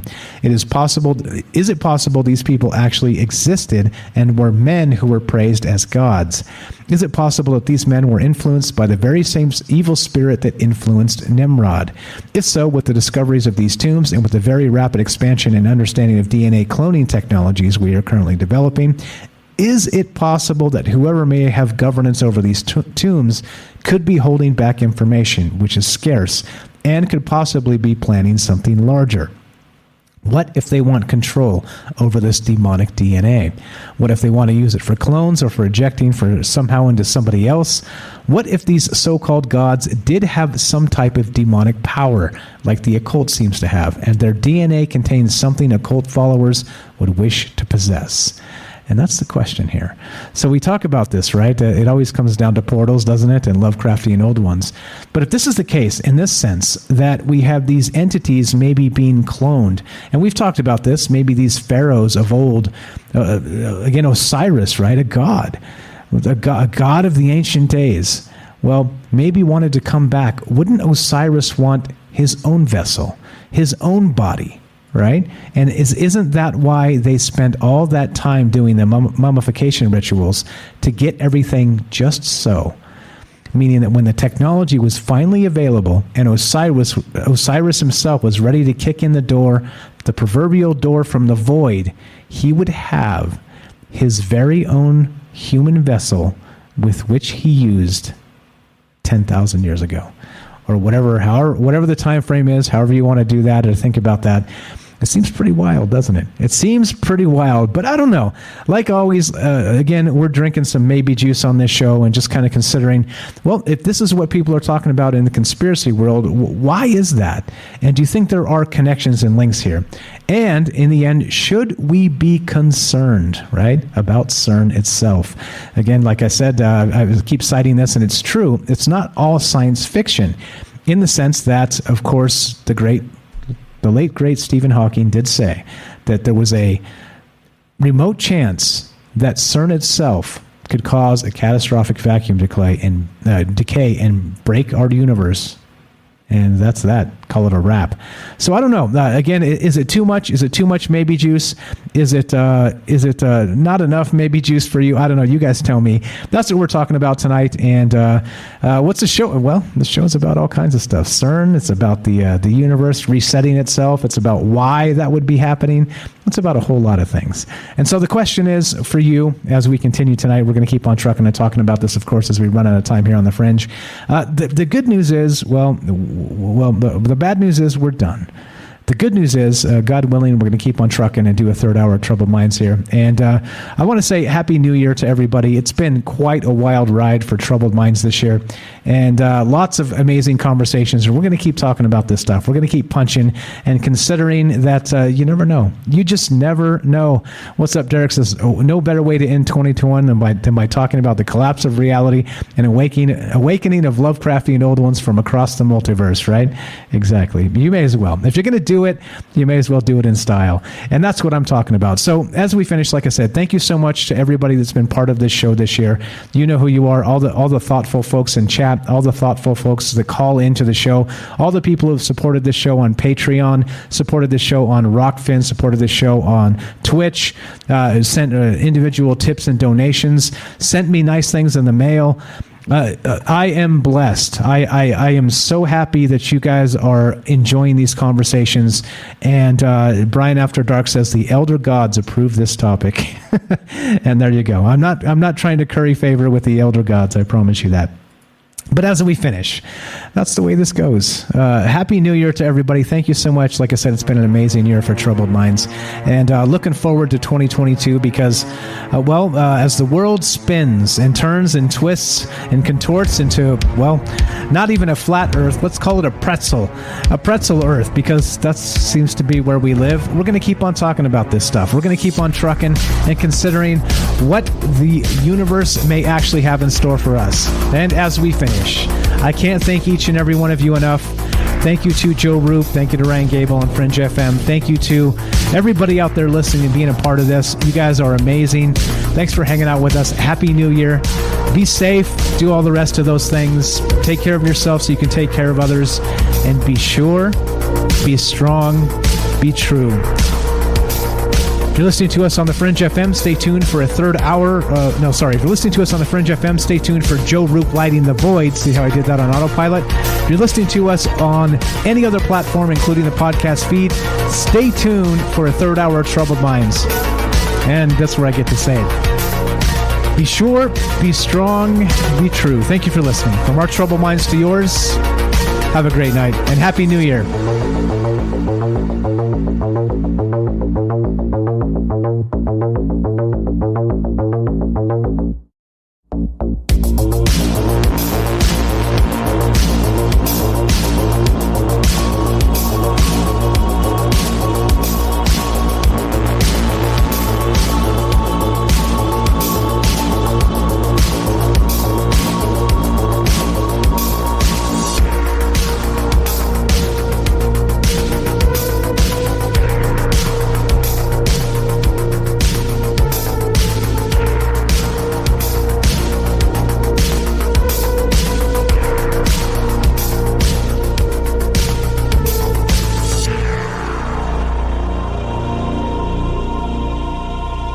Katrina Charity is also my stripper name, and she's banned, by the way. You spam that garbage in here, Michael Strange is going to ban you, and that's it.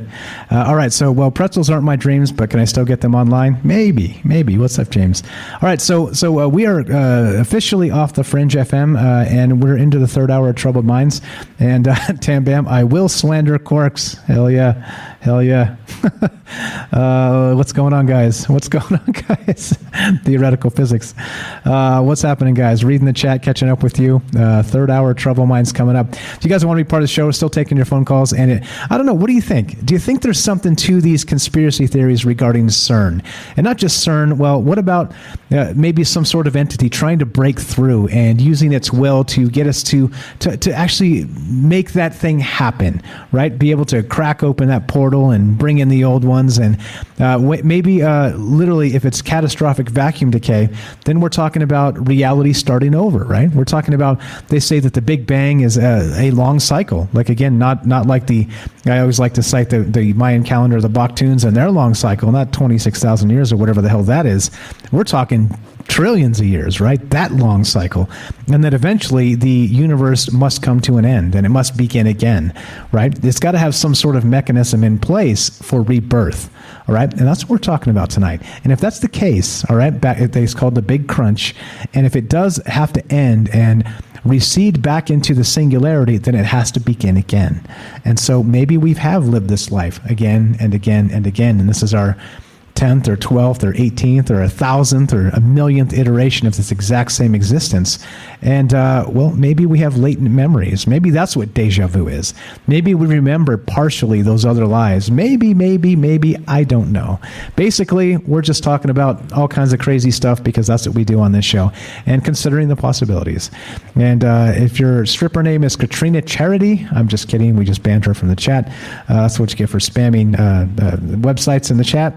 Well, even if your stripper name is not Katrina Charity, even though mine is, we're going to take a break. And so we got more Troubled Minds on the way. If you want to be part of the show, we're still taking phone calls. Still love to hear your thoughts.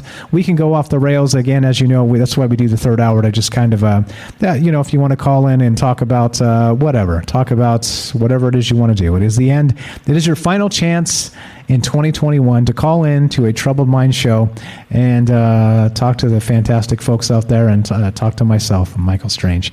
So we're going to take a 2-minute break, and I'm going to fill up my maybe juice, and we're going to keep on trucking. We're going to talk about more of this CERN madness and these conspiracy theories. And do you think there's something to it? Do you think there's actually something here, or do you think it's just a whole lot of fan fiction, LARPing, and all the rest of this? You tell me. Love to hear your thoughts. 702-957-1037. Click the Discord link at troubledminds.org. And let's do this, shall we? Let's play some music and take a 2-minute break. 2 minutes, maybe juice refill. More Troubled Minds on the way. Don't go anywhere.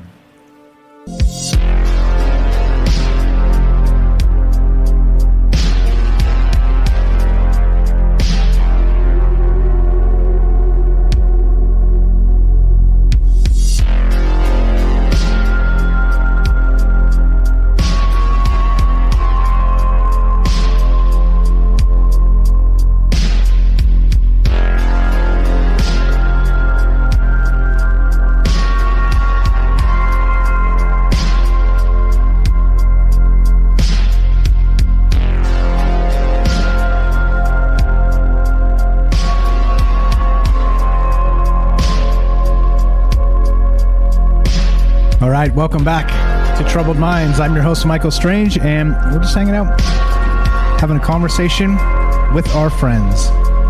Do you want to be part of that conversation tonight? Still taking phone calls. We got another hour to go. And you can reach us at 702-957-1037. That's 702-957-1037. And we're talking about CERN. We're talking about the CERN conspiracy theories. And there's just something to this. Is there, again, a lot of weirdness, not just with CERN itself, Shiva the Destroyer, we're going to get to that as well, and how we have this cosmic dance of birth and rebirth that Shiva is constantly locked in. There's a whole bunch of this. And of course, Shiva is a statue outside of CERN itself. So there's a lot of weirdness to this, in that it seems not lost on the folks that are building these things, that it seems like they know. There's some sort of knowledge locked into what maybe they're reaching for. And are they really trying to open up some sort of portal to another place, another time, to another dimension, to another reality, where a time when maybe the Lovecraftian old ones themselves were ruling the land and air and the sky and sea and all the rest of it? I don't know. You tell me. I'd love to hear your thoughts. Still taking your phone calls. And again, last show here of the actual 2021. This is where we get all corny and say Happy New Year and all the rest of that. We do have one more show tomorrow, the news show at 3 p.m. Pacific. That's just a quick hour, and usually we just burn through the news, so it's not a lot of time to hang out and talk. So if you're into talking about this stuff, now's the time. 702-957-1037. We'll get to Shiva the Destroyer and a bunch of this in just a sec here as we go. No need to smash this out and get super fast into this. Let's go to. We can take our time. Is what I mean. So let's see. James Salcido says, wonder if that afterlife spirit energy source dimension is partly responsible for the beginning and end of the universe in some way. Interesting thought, right? And is exactly trying to keep it in a particular sequence or cycle, or who knows, right? That maybe the cosmic custodian, right? The cosmic custodian. What a name is that? What? There you go. It's just making shit up on the fly. But okay, so that's what we're doing tonight. Ronald says Lionel Richie was dancing on the ceiling. Probably in another reality, right? All right, so click the Discord link, troubleminds.org. Let's put you on the show. Let's go to Daryl in New York. Daryl, what's up? Are you there? Let's see. I just got a message from Daryl. Says, I'm here. What? There you go. It's right. Making shit up on the fly. But okay, so mute you for just a second, and yeah, let's get that squared away, pretty please, and we'll get to you in just one moment. Hear myself coming through on your stream, so let me know when you've done that, and we'll put you on the show one more time. We're talking about CERN. We're talking about this weird conspiracy theory about not just maybe that the world may have ended, but what about entities trying to end the world so they can maybe reverse and come back in their own time frame, sort of Osiris, this sort of stuff. You tell me. Love to hear your thoughts. Daryl, are you there? Test 1, 2. Hi, Michael. Happy New Year. Thank you. You as well. Daryl in New York. Glad to hear you're back. Hi, guys. You sound very much like yourself, and it tickles my heart when you do. So let's see. Yep. Let me put Tam Bam on air so she can hear us. But yeah, go right ahead, Daryl. What are your thoughts? There's some pretty wild stuff here tonight. You've been listening? Oh, I love this stuff. It's fascinating, yet it's terrifying. It's so interesting. It's the stuff you just like. I don't know. That I like, Stephen Hawking has so much. You were saying, actually, I was thinking about that decaying matter would turn into matter, and decaying antimatter would turn into matter, and maybe that's a life cycle of matter turning into antimatter. Maybe that's sort of how it's. I'm not sure. I don't know anything. I'm not a scientist, but there's something about the decay. The decaying. There's something about the decaying antimatter. And it's just something so strange about it. Like, how do they know it was antimatter that hit the Antarctica? Like, how do they know? Who saw it, I don't know. I'm just wondering, just saying. And CERN, very concerned. I think this stuff is very dangerous. I think it makes nuclear fusion look like a birthday cake or something, like Susie Homemaker. I think it's very dangerous when you think about antimatter. and the potential for, you don't want to point that thing at me or my city or my country. You could like wipe out a country. The technology sounds like it's that dangerous. Like it could just like wipe out New Jersey or something. Or worse. Whatever, the planet. Who knows? And I don't know how strong the CERN's instruments are. Some people say they're pretty powerful. They are pretty powerful. And of course, you don't want to weaponize this stuff, and that's probably what their motivation is. And, unfortunately, it always turns into something dangerous. But there was this one alien, whisperer, I'll call them. The people that talk to aliens or that have contact with aliens that have conversations, or they also remote view as well. And I don't know what happened to her. I can't remember her name. She did the circuits for a bit there. And Eric, the Awakening Man, discovered her in one of these conferences. Just don't remember her name, but it'll come to me. Anyway, she was saying that she was remote viewing something in Antarctica, and she went, "Oh no, what's that doing there? You're not supposed to have one of those. Oh no." And she wouldn't go into detail, but it sounded like some sort of machine that's dormant and it shouldn't be reawakened. And it had all the implications of an antimatter machine. You know what I'm saying? This is just reminding me of that listening to her. Oh, I can't remember her name. She had like a nickname, like a Tam Bam. It was like some kind of 2-word nickname. It'll come to me.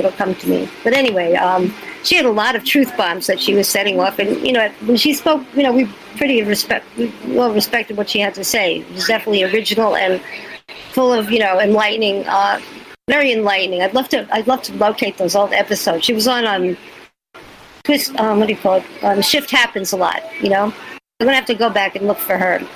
Anyway, just wanted to mention that what she had mentioned. About that machine in Antarctica, and suddenly there's an antiparticle, explosion in Antarctica. And anyway, I was reading that they can freeze antimatter to study it better. So, because it has a small half-life, a very short half-life. Like, what the heck are they doing?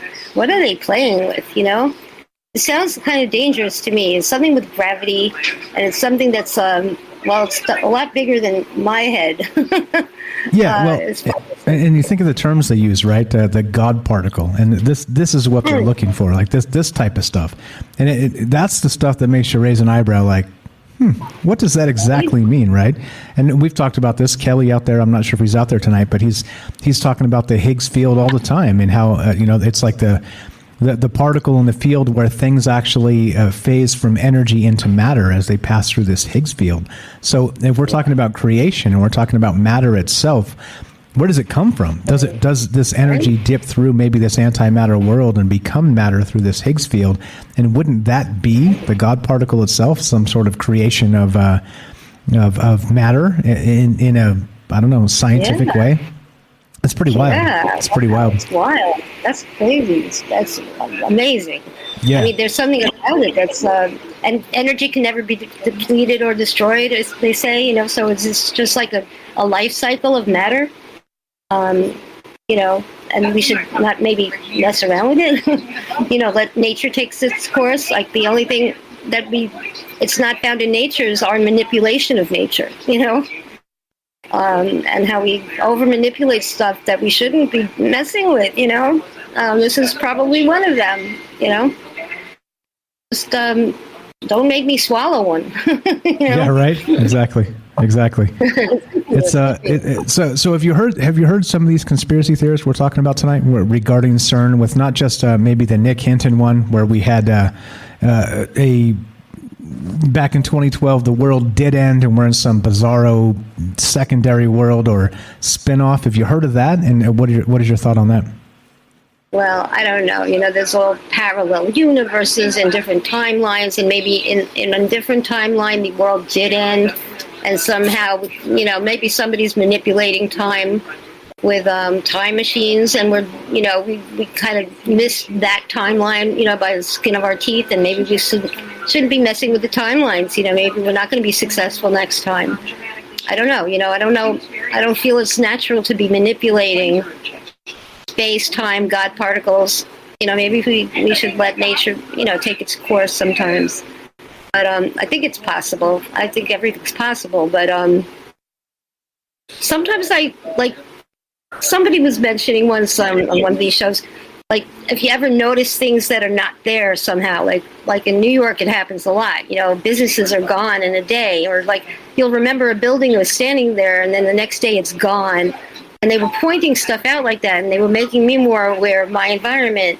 And I started noticing stuff like that. Like, wait a minute, it doesn't look right. Something's missing, or something was there, something's not there. And I was wondering if that's like a Mandela type of effect, part of that Mandela effect. Maybe it's all to do with those missing timelines, or it's all connected. I don't know.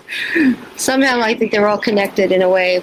But as far as CERN, and you were mentioning that tunnel project, and there is something satanic about it. And when you start to add something like a Satan ritual, then you're talking about like black magic, I suppose. And that's where you get into like a paranormal, like thin line between reality and, whatever, potential fantasy or potential dark realities. And everybody should watch at least the 6 minutes that's posted on YouTube of that channel opening. It is mind blowing. I watched the whole thing with Rohan, and it was so entertaining in the darkest possible way imaginable. I totally recommend it just for anyone's curiosity. It's definitely an eyebrow lifter. I'll say that. I'll give it my thumbs up in that aspect. Very, very interesting, very satanic. Very CERN, lots of strange side special effects are there. It's incredible, and the talent was there. The thousands of people were doing it. It's just an amazing collaboration of talent that they got everybody to cooperate and do this wacky ritual that's very choreographed. It's pretty impressive. What's the name of that tunnel? The Ghost Tunnel, something like that. Brental, or I'm not sure. I've got it here somewhere. I don't want to lose my spot by finding it. Well, okay. But I said it earlier. I'll look it up. Yeah. I'll try to find it. I'm going to look it up. I'm going to try to post it. I'm going to find it for you. Okay. But it's worth watching. It's so worth watching, and that's got a lot of CERN special effects in there too. So you'll appreciate it all after what we've spoken about tonight. Okay, fantastic. So I don't know. What do you think about do you think there is some merit to this stuff, or do you think it's all just like way too much tinfoil hat? Oh no, I think there's maybe not enough tinfoil hat and too much reality sometimes. I don't know. I'm afraid of I fear for getting in the wrong hands. I think got potential for a lot of danger, and I don't know what they're trying to find the God particle. Then what happens?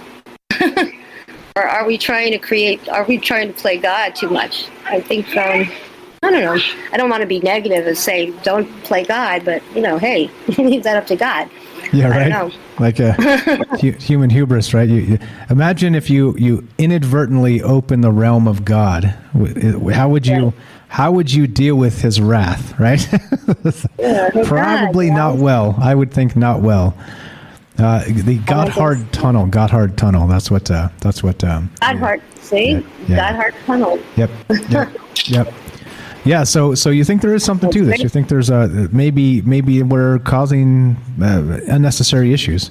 I don't know. I'm not sure where I stand on if they're really trying to open portals or not, but it seems like, according to some sources and that guy from the Department of Energy on that Chelsea Handler show, the rest of that, we've talked about that before, that they seem to be sort of dipping into these parallel universes as much as possible. And if they're doing that, it makes you wonder why. Like, why are they, who are they trying to contact? What's going on here? Well, we've been painting our tongues gold, we've been looking for that black goo, to talk to the archons, and for the centuries, for years, we've always trying to have that direct passage to God. We don't want to pass God. We want to go directly to God. We don't want to do any of the journey there. We want to try to go let's get God. I think these are all our techniques and methods. They've just gotten way more technologically advanced. than coating your tongue with gold, and burying yourself and hoping you're going to come out the other end talking to God, Right, like the Egyptian funerary stuff. Yeah, it's all pretty creepy, isn't it?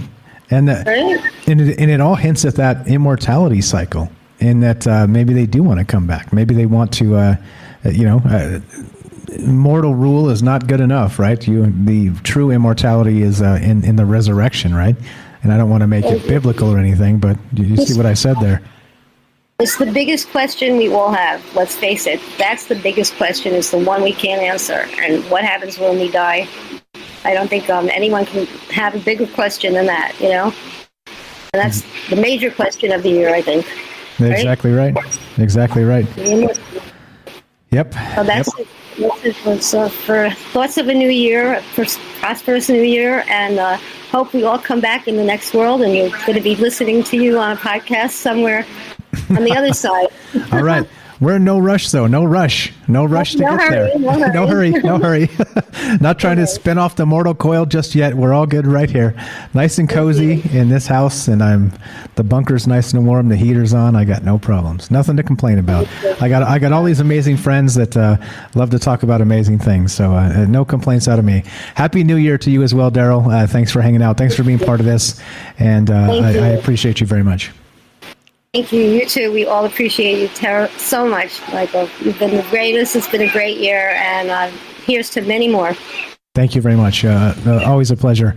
If you want, you're welcome. Stay right there. You want to mute up, and so you don't have to bounce around and catch all your stuff up. Stay right where you're at. Thank you so much. Let's go. Still talking about this stuff. What do you guys think about these CERN conspiracy theories? There you go. Night Stalker's got it right. Matrix Resurrection, right? Again, hate to get all biblical, but is that what this is really all about? It's about resurrection. And I know some people would say yes, and I know some people would say, you blasphemer, shut your dirty mouth, Michael Strange. Well, I don't know. You tell me. I'm not trying to make anybody mad, but it is weird how some of these parallels seem to kind of crisscross, right? They seem to really step in your way and kind of point themselves out from time to time. Pretty bizarre stuff. Thank you for the phone call, Daryl. Always amazing. And looking at Resurrection of the Titans, right? Yeah, exactly. So still looking to hear from you if you want to be part of the show tonight. 702-957-1037. That's 702-957-1037. We're talking about CERN. We're talking about these CERN conspiracy theories. And do you think there's something to be concerned about? And that's really what this is, what the premise of the show is tonight. There's some pretty wild stuff that we're touching on with maybe the resurrection of the universe, maybe breaking it over your knee to restart, to begin again for a second chance. And again, if you're thinking in terms of immortality, you're talking about forever. And so forever only ends when the universe ends. Well, but of course, if there are multiple universes, then it changes the definition of forever, doesn't it? It almost means that you can reset the game at some point. But at what point, and what do you need to actually reset that game? You tell me. Love to hear your thoughts at 702-957-1037. Tam Bam, are you there? Yes, hi. Welcome to Troubled Minds. Tam Bam in South Africa. How are you tonight? I'm fine. How are you? Doing very well, thank you. Hard for me to complain. Like I said, I got lots of great friends here. Wanted to talk about lots of amazing things. I'm embarrassment of riches. All the rest of you fine folks. Yes, same. I feel exactly the same. Thank you. I get so excited. Appreciate that. What was I going to say? Well, I was going to say something. Oh, today's the last day because in South Africa today's the 31st. So for me, it's happy Old Year's Eve day. Today's the 31st. So tomorrow's New Year's Eve. New Year's Eve. So happy New Year's Eve to you. So I will actually speak to you the next year. That's right. Dad jokes. See you next year, Tam. We're not done. We just started, though. We just started. Hey, so I'll save the dad joke till the end. So, but the thing is this, right? We're talking about CERN tonight. Do you think this is a bunch of bullshit, or do you think there's something to some of these conspiracy theories? Listen, if it was a bunch of bullshit, would they really put so much money into something? If it was really bullshit, there's something there. We have to admit there's something there. Whether they tell us the truth or not, there's something there. I do feel that there are people who are leaking the information. And I just wanted to go back to the Matrix Resurrections that you said just now. Sure. I came across this guy who was posting, you know how the Simpsons program like pre-predicts all these things that are going to happen, and then it happens 5 or 10 or 15 years later? The Simpsons program? Yep. Okay, so the one Simpsons program, it actually had people, driving and they disappeared. The Christians arose and they disappeared from Earth, and all the sinners were left on Earth to suffer the 1,000 years of whatever wrath. That was one of the episodes, and apparently, you got to take that into account, even though it's the Simpsons cartoon. So that concerned me, even though I know where I'm going. Right. I just wanted to tell you that. Yeah, still, if there's some sort of something at work, whether that's voodoo or witchcraft or some sort of, I don't know, something or other where you can maybe predict the future with things like that, it does make me grit my teeth. I'll give you that. Yeah. I'll give you that for sure. For sure. And then you can make the connection of what Dolores Cannon said. Dolores Cannon, she said the Earth splits in two now, according to, it goes, there's two Earths. You get the good Earth and the bad Earth on different vibrations. One's vibrating on a higher level with the people, and the other one is vibrating on a lower level. And it doesn't mean it's exactly splitting into two physically. It just means that the higher vibrational people live on a different plane of existence to the low vibrational people. So, say for instance, I vibrate super high. I don't really come into contact with people who are negative beings or on the lower level. And that also made me grit my teeth a little. It's like a little bit scary, and it sounds like it's soon. And then I see the Simpsons program, and I'm like, oh my God. So it's kind of scary. I feel you. I feel you there. So what about the rest of the CERN stuff regarding maybe you think there's something trying to come through? Are they trying to open a portal? So some of the conspiracy theories revolve around the idea that, like maybe the archons in Gnosticism, is that they've been controlling us outside of our reality, manipulating us inside of our reality to do specific things to help them finally kick in the door, kick open the portal, and flood into this reality and take over. Do you think there's something like this afoot with CERN? Maybe they're something like the archons. I don't know about the archons themselves, but we could say Cthulhu, or we could say Osiris, or something like this. Some sort of like supernatural entity is trying to come through, whatever you want to name it, the devil, whatever you want to call it. Is there something maybe manipulating us to open a portal inadvertently? You think that's a thing? Okay, so I'm going to spit out some really woo-woo stuff. It's seriously tinfoil. So don't judge me, because this is my own process of research. As I'm trying to put like a lot of pieces of puzzles together, and it's somehow sort of bringing it into a narrowing tunnel. So, and just bear with me, everyone. Just in the Bible, in Genesis, it says the waters of heaven is separated from the waters of earth through a firmament, which in dictionary terms is a dome, right? So say, for instance, I'm still battling to deal with this, even though it's in the Bible, because I'm so indoctrinated to what science has taught me at school, right? So say, for instance, this dome really does fucking exist.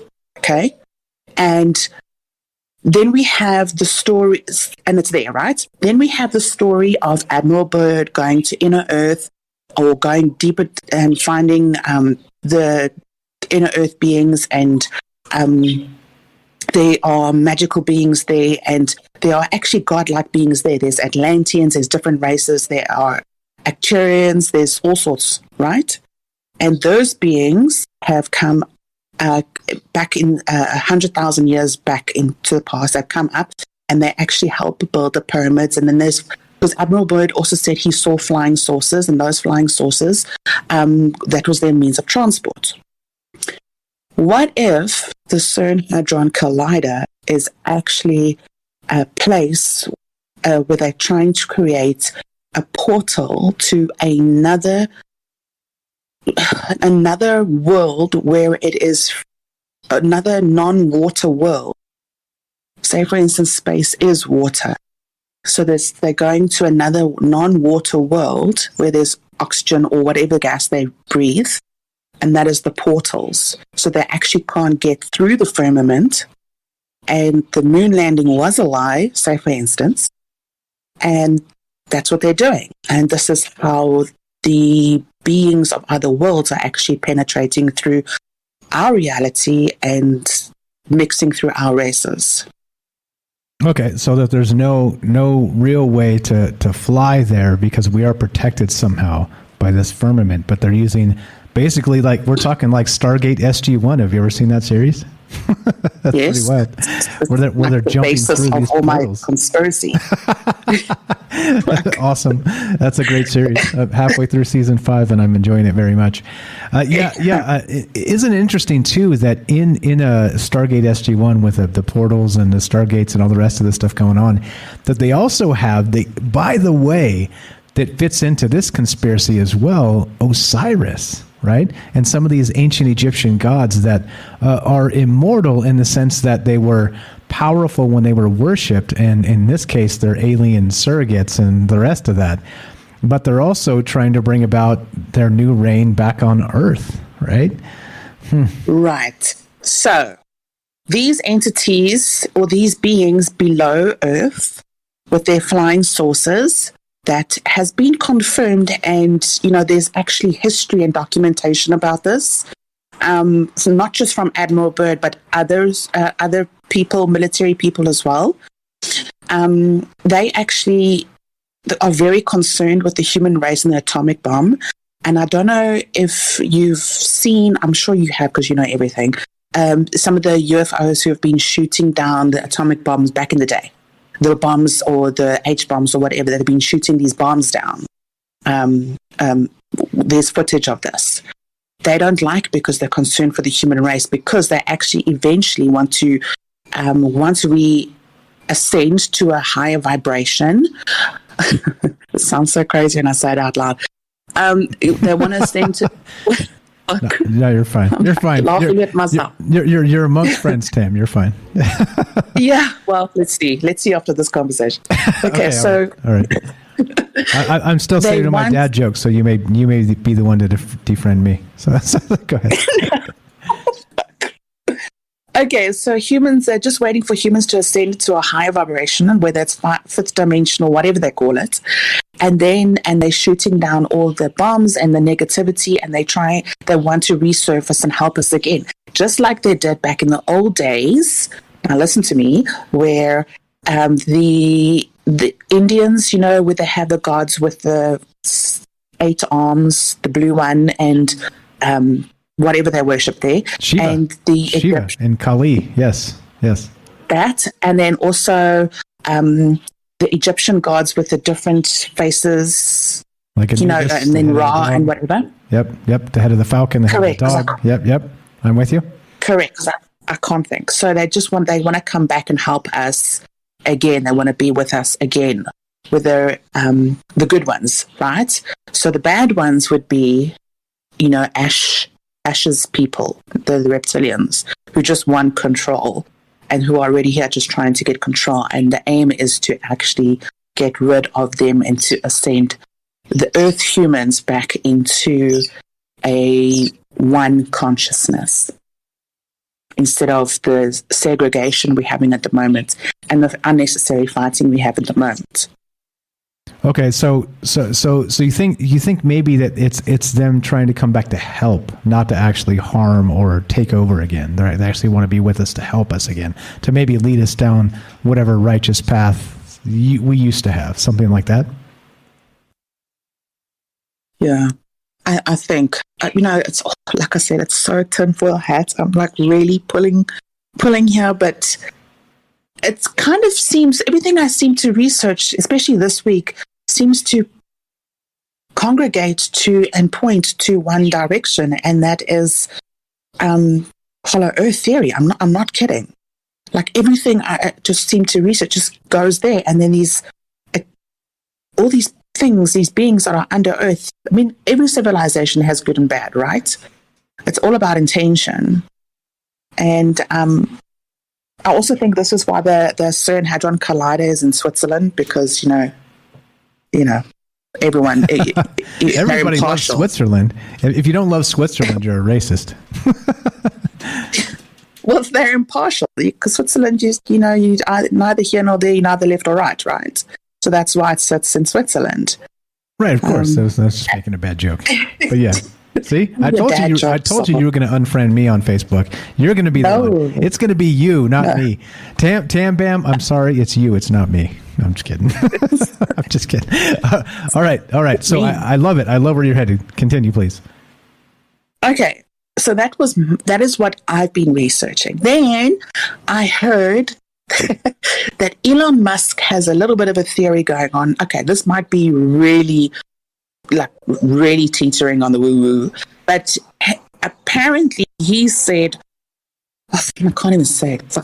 He said half the Earth is actually dead, the one half, and the other half of the Earth is alive. And we can't get to the other side of the Earth because it's completely inhabitable. What does this fucking guy know that we don't know? Who and apparently... This? Matthew McConaughey? Elon Musk. Oh, Elon Musk. How'd you slide Matthew McConaughey in there? Did you say that or did I imagine that? I did. You imagined that shit. That's Dad. Are you serious? This is recorded. I can go back and check. You can go back. All right. That's fine. I'm just kidding. Okay. So Elon Musk said half the world is dead. When did he say this? I don't know. This is what I'm saying. I'm the worst collector of information. I can tell you everything, but I never seem to get the links. I never seem to keep the links, like a fucking idiot, because I get frustrated and then I just scroll and read and scroll. But anyway, that's what I heard. And then he knows about the firmament. So his rockets have been hitting the firmament and scraping all along the firmament. That's what I heard. Okay. All right. If you can, I'd love to see this stuff. I'd love to see where this comes from. I've never heard this. I'm going to send you a link for a video actually I found from, I just happened to find it, and it was so bizarre because it was seriously difficult to find, and I just happened to find it. Like I said, it all leads to Hollow Earth, but there's some facts there. There's some serious facts there that also play into the Project Halo or Halo Jump or something. Project, I can't think. And the Antarctica Peace Treaty and all these things. Everything is just aligned up so beautifully. So I'm going to send you that link, but that's actually for you and Axel when you do your own show. Okay. All right. I can't wait for the Axel show. I'm going to dunk on that. But I need you to do me a favor. I'm just kidding. Axel's my boy. That's why I say that. Yeah. What's the favor? What can I do? I need you to, and I did this to my husband, and I need you to listen to this as if you've never learned anything in your life before. I need you to be completely open-minded, and I need you to take physics and science and everything you know out of your mind, because what it does is it actually tells you how they disproved Einstein's theory of gravity. So...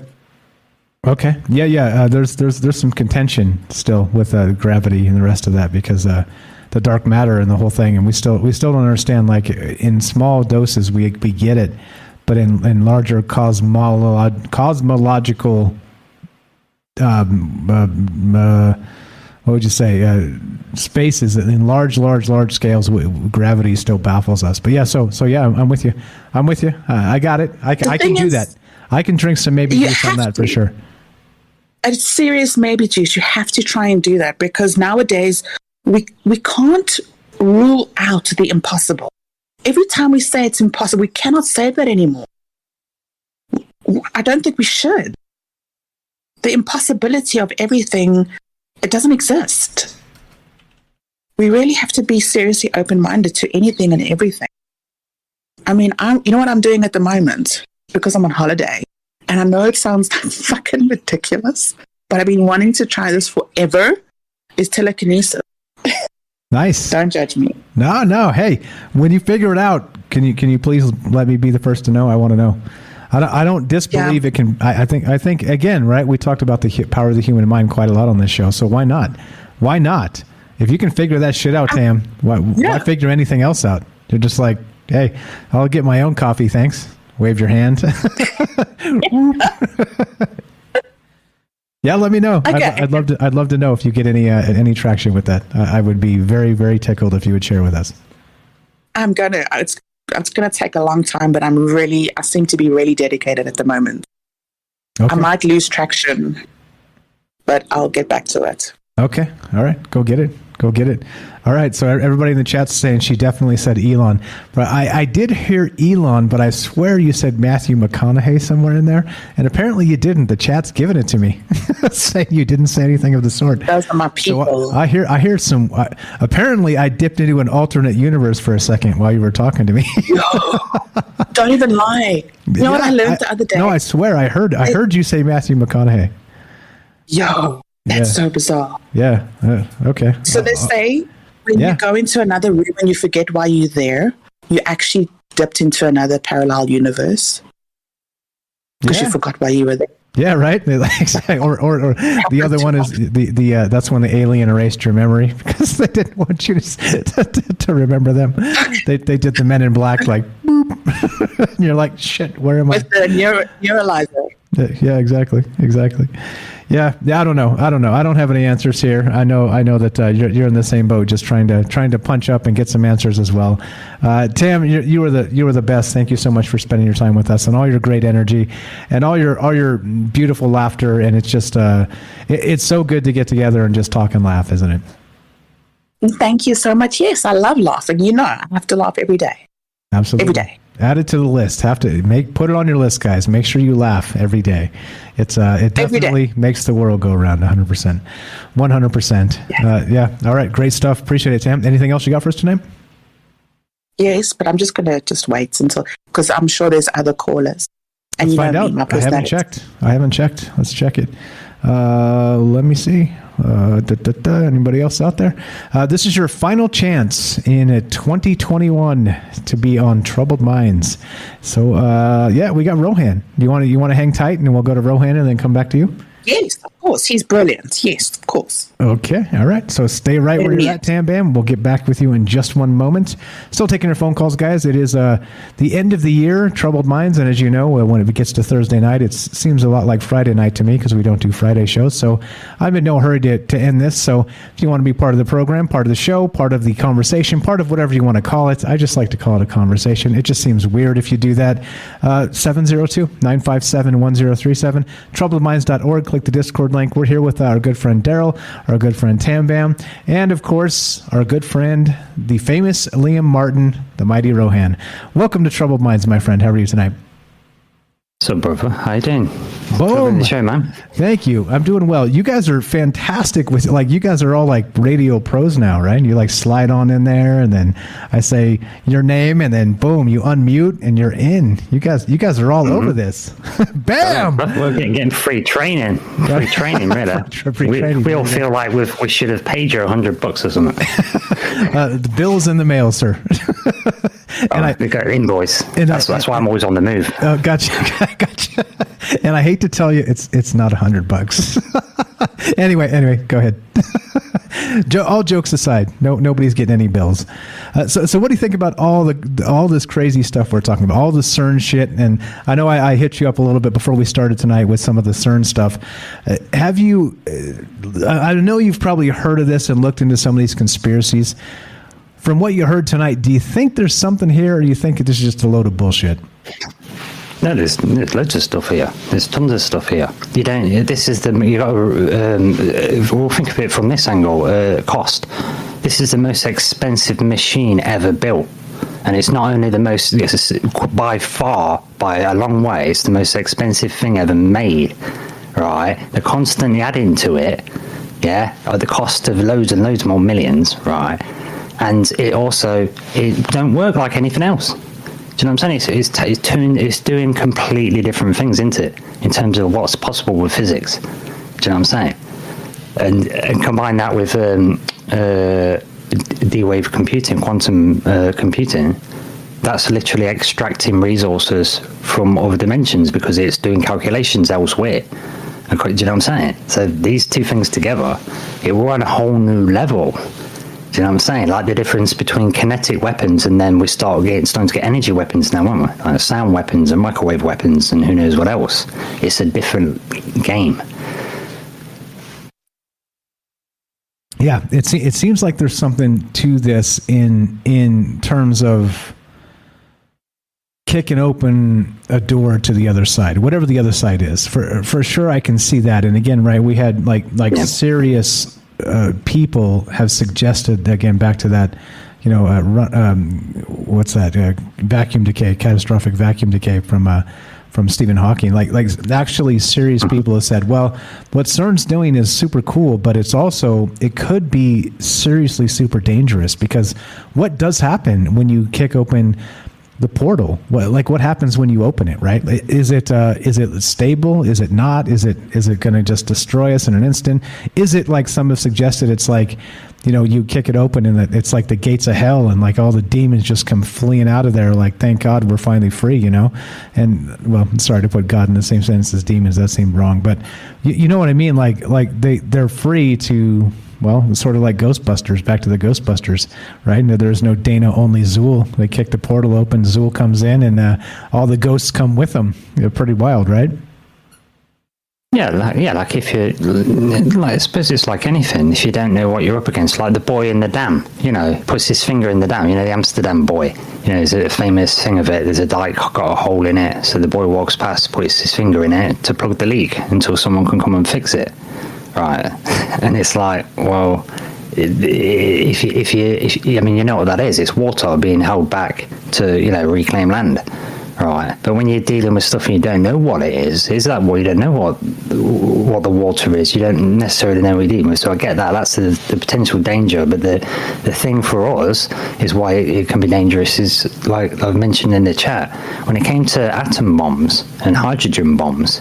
They had some serious concerns about them, and they went and did it anyway. Do you know what I'm saying? I know you could argue, well, it's a war effort, it's a desperate situation, but if you get that wrong, you ignite the atmosphere, or you create a chain reaction. And they're always talking about, I don't know, she was sort of saying, well, I don't really know how this works. In terms of it going wrong, could it destroy the planet? And I'm thinking, well, no, it's not a case of like if a machine goes wrong, like it's going to explode like a bomb. No, that's irrelevant. It's because this is working on the high physics. This is what we're talking about. This is on the next level, next game of physics. We're on the next level of technology. This is where we get our inroads into being a type 0 civilization. We can get on that scale. Do you know what I'm saying? So it's not about if that machine blows up. That's not the thing to worry about. It's whether or not, like, say, it's created a rip. A tear, it's whether or not it's created strangelets, because if the theoretical strangelet happens, it's got an incredibly dense mass, like a small black hole, and it changes everything else that it touches into one. So imagine the chain reaction that's going to happen there. The whole Earth will become a black hole. It swallow the entire solar system and just keep going until it's swallowed up so much stuff that it can't really quite grab anything. Do you know what I'm saying? So if you just go ahead and do that, that's my thing about it. If you just go ahead and flick the switch, and that's what happens, like I say, it's game over, isn't it? Yeah, and the thing is, too, like, it's suggested that it would be in the snap of a finger. It would literally be like the MCU Thanos and his snap, right? It'd be like, yeah, boom. And that would be it. Well, CERN literally said that happened. When it came, they couldn't get it started in the beginnings, and there was having a lot of problems with it and breaking down and stuff. At one time, they said it did work.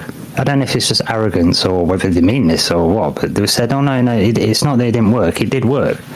It's just that it destroyed the universe. And so it had to put us onto a timeline where it didn't work. It sounds like some bullshit excuse, but then, it's the fastest gun in the West trick. But what if they mean it? Because we're talking about fucked up shit, aren't we? Yeah, and again, right? The thing that rattles me the most about it is that if we do open that door, what's on the other side? Like I don't know, like, in Stargate, they send the MALP through, right? They get a little probe they send through. It's got cameras and shit. Well, what happens if you open it and it's not like that at all?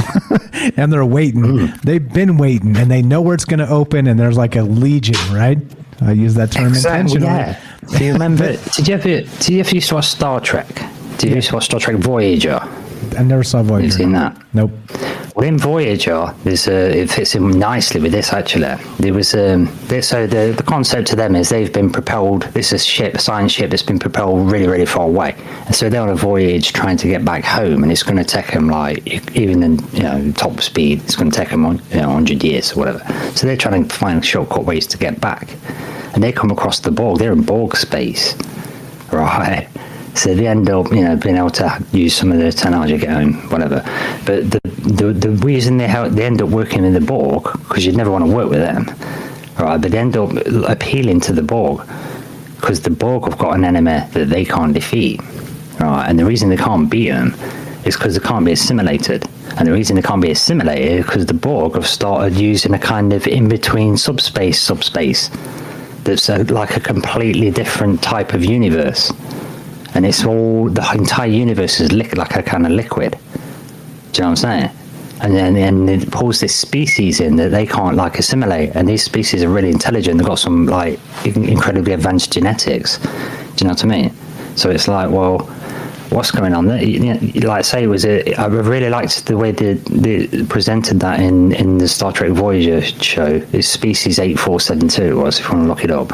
And it was just the fact that this universe, it's not like, it's just a liquid. So it's like, it don't necessarily need to have stars and like space and stuff. And you're like, well, maybe they swim around there. So you can swim anywhere in the universe. Do you know what I'm saying? And it's just really, really strange to think about. But it's like I say, I don't know, man. There's a few things in this. Sorry to I was rambling on a bit. No, it's okay. It's okay. So I did post to you before we started tonight that thing about, let me actually read it. I trimmed it out and sent it to you exactly this. What did you think about that? Let me go back to it one moment, and I'll read this. I sent this to Rohan before we started and was like, hey, you heard anything about this crap? And this is the thing. Then there was, of course, the concept that CERN may indeed be attempting to resurrect an ancient pagan god named Nimrod or Osiris. The eve of 2015 was marked by one of the biggest archaeological discoveries of the decade, the discovery of what is believed to be the tomb of Osiris, the Egyptian god of the dead. From what we understand about DNA, it was farmed from the tomb, and CERN is now in possession of this ancient DNA. According to Anthony Patch, the leading researcher on CERN, CERN is about to reanimate or resurrect Nimrod and his demon army by opening the gates of hell, as they put it, in a portal to an alternate dimension, which what seems to be nothing short of occult rituals and ceremonies going on at CERN should leave one to rule nothing out when it comes to this organization, the New World Order, and the so-called elites. Pretty wild, right?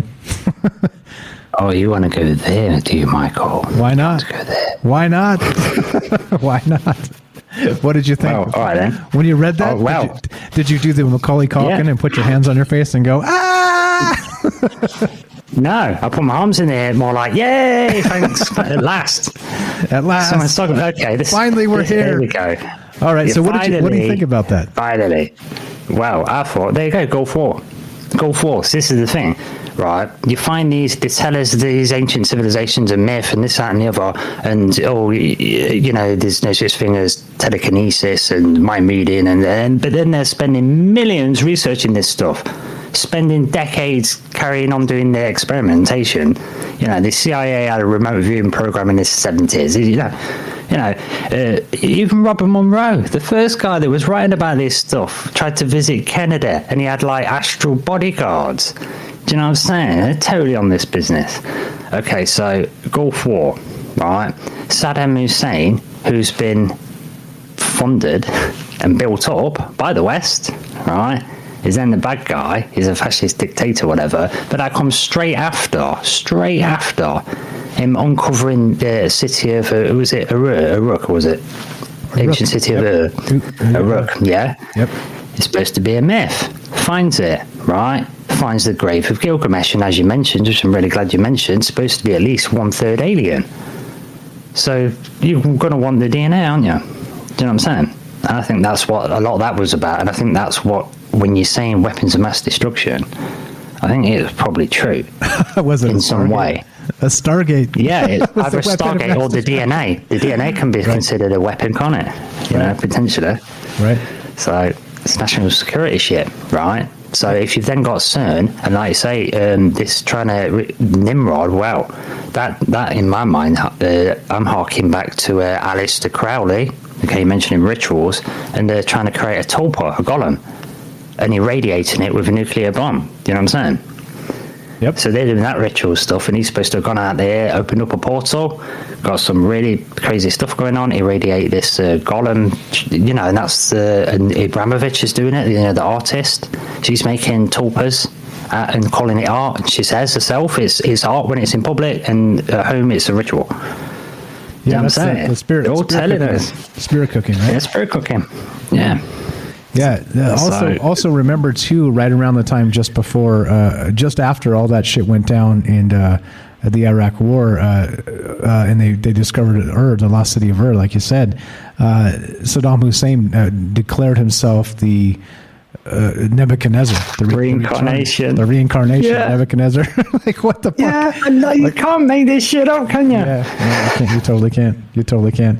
Yeah, it's pretty wild. It's pretty wild. I don't know. So when I read that, I was like, okay, so this goes pretty deep, and I was pretty pleased with, like, this is good enough, you know, like we kind of got archons, we got, you know, like, but I like to go way out there just to kind of consider all the things. But then I found that stuff and was like, oh shit, now we're talking about resurrecting the old ones, right? I mean, whatever they are, whatever you want to call them, whether it's Lovecraftian or whether it's like Osiris or whether it's Nimrod or whatever it's got to be, man, like shit got hot when I found that. I was like, what do you think, Rohan? Is this too much maybe juice? And Rohan's cheering instead. Cheering instead. Dude, Shiva. I mean, they've got Shiva there as well. So what's that about? And Shiva has many forms, and that's one of the fighting forms, that isn't it? All them arms. That's you know, that's.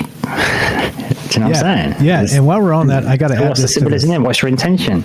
Exactly. Sort of exactly. So just to add this, well, make sure we get it into the show tonight. This is critically important to this, what we're talking about. So this is from Skywatch TV, back to that article. It's super long, and it's talking about all this stuff, and there's a ton of shit in here. It's packed with like blow your mind type stuff, like, okay, got to look into this, got to check into that. It's one of those ones, right? So again, description, link in the description, always check it out. So I'm citing this so you guys know where I got it from. Here we go.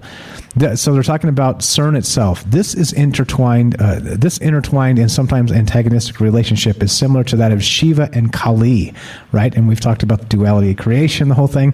It continues. An important point to make because it is Shiva's statue that welcomes visitors to CERN's headquarters in Geneva. The Shiva statue depicts the Hindu god in his Nataraja position, a cosmic dance that destroys the old universe in favor of a new creation. This ritual is performed on the back of a demon named Apasmara, I don't know how to say it, which is said to represent ignorance. So the ritual to destroy the universe is a dance performed on the back of a demon that translates to ignorance. And so I looked and I checked and I was like, okay, this seems too good, too hot to handle, too cold to hold. And so I went to Natarahara and on Wikipedia. And sure as shit, it's Sanskrit meaning act, dance, drama. The symbolism is Shiva. He dances within a circular or cyclically closed arc of flames, which symbolically represent the cosmic fire that in Hindu cosmology creates everything and consumes everything in cyclic existence or cycle of life. The fire also represents the evils, dangers, heat, warmth, light, and joys of the daily life. The arc of fire emerges from two Makara, or mythical water beasts, on each end. And yeah, well, so at least that part checks out. WTF, am I right?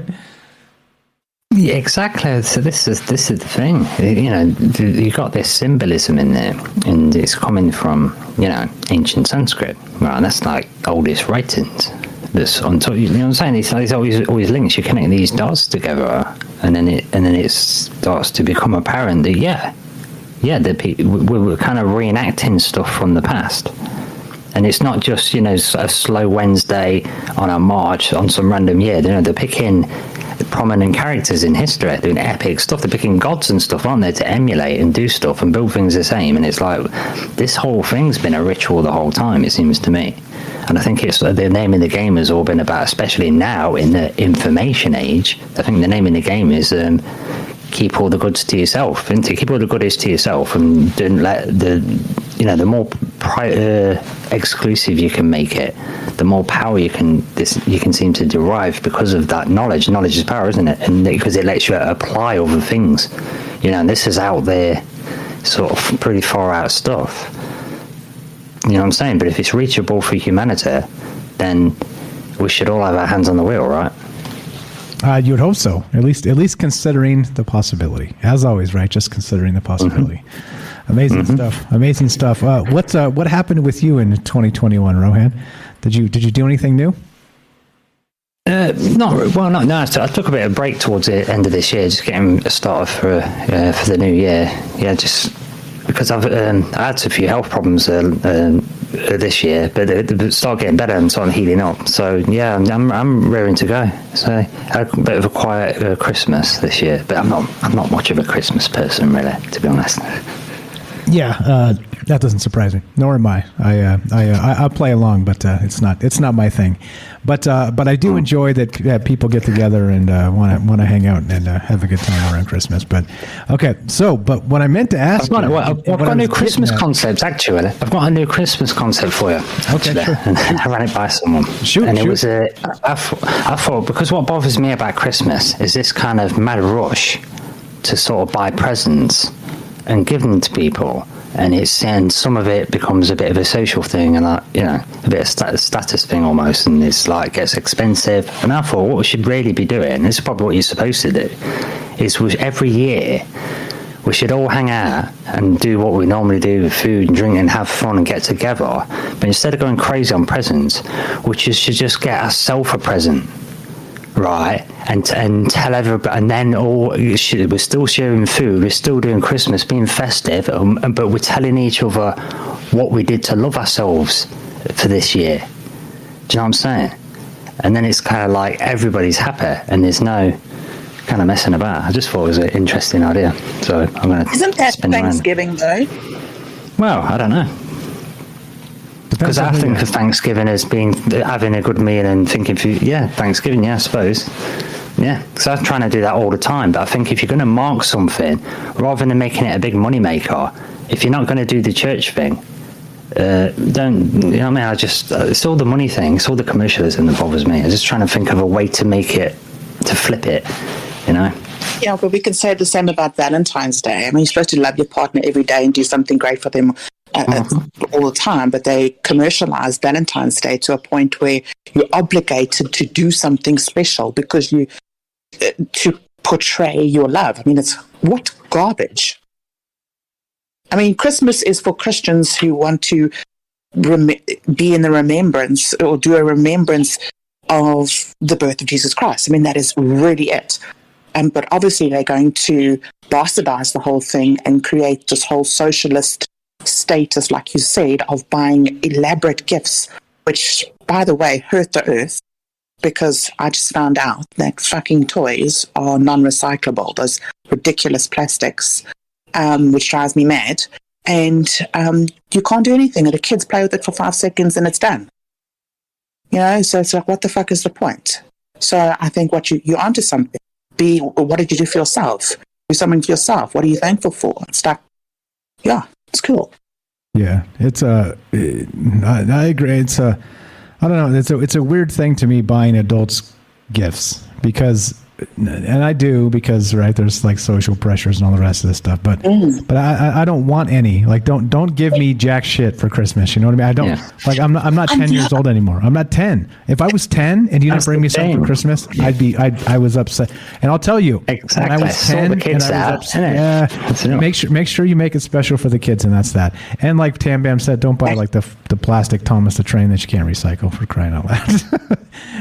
You know what? As an adult, it feels like if someone gives me a gift, as an adult, I feel like I'm on credit now. Right, like now I have to owe that. Yeah, you owe it back somehow. Yeah, exactly. That's what it is. Don't Shit. put that pressure on. Ah, shit! Why do you have to do that now? You. Yeah. God damn it. Yeah, it's just this weird, the weird normie stuff is just not. It's just as weird as any other conspiracy stuff. I mean, you could go Saturnalia and the whole weird Christmas stuff and bastardizing Jesus is the reason for the season and all the rest of that. That's a whole show all by That's itself. me. But yeah, No, right? yeah. Well, that's me. As a Christian, I want to do it. I want to remember. I want to do it in remembrance. That's all, right? But then you carry on with the day and you celebrate with family, which we didn't this year, which is quite fantastic because less pressure, right? So, and that was pressure. it. It was actually pleasant. Pressure. No family, no extra food, no wastage of paper and bags and shit and crap and fuck off. Yeah. You know? Yeah. Hey, it doesn't. Basically, what we're saying here is it doesn't have to be what we're told. We can make it whatever we want to make it, right. And let's do it the best we can. And that's it. It's not. It doesn't have to be a pain in the ass. And yeah, there you go. 100%. It's supposed to be fun. It's supposed to be fun. Like it. Exactly. We're supposed to be grateful for the things we get and not the things we have and all the rest of that. Robert says that's why folks give fruitcakes. That's why Robert's still passing around the same fruitcake from 20 years ago. For me, like, if you fucking hate me, give me a fruitcake. Like, fuck you as well. No, then you just send it back next year. You just literally put it on top of the fridge and let it stay there all year and get hard, and then you send it back to them next year. That's what a fruitcake's all about. It's about just sending it back and forth. Nobody eats that shit. No. Like, well, you know, one of those fruitcakes has probably got a diamond in it. You should check. Yeah, right. That's funny. That's funny.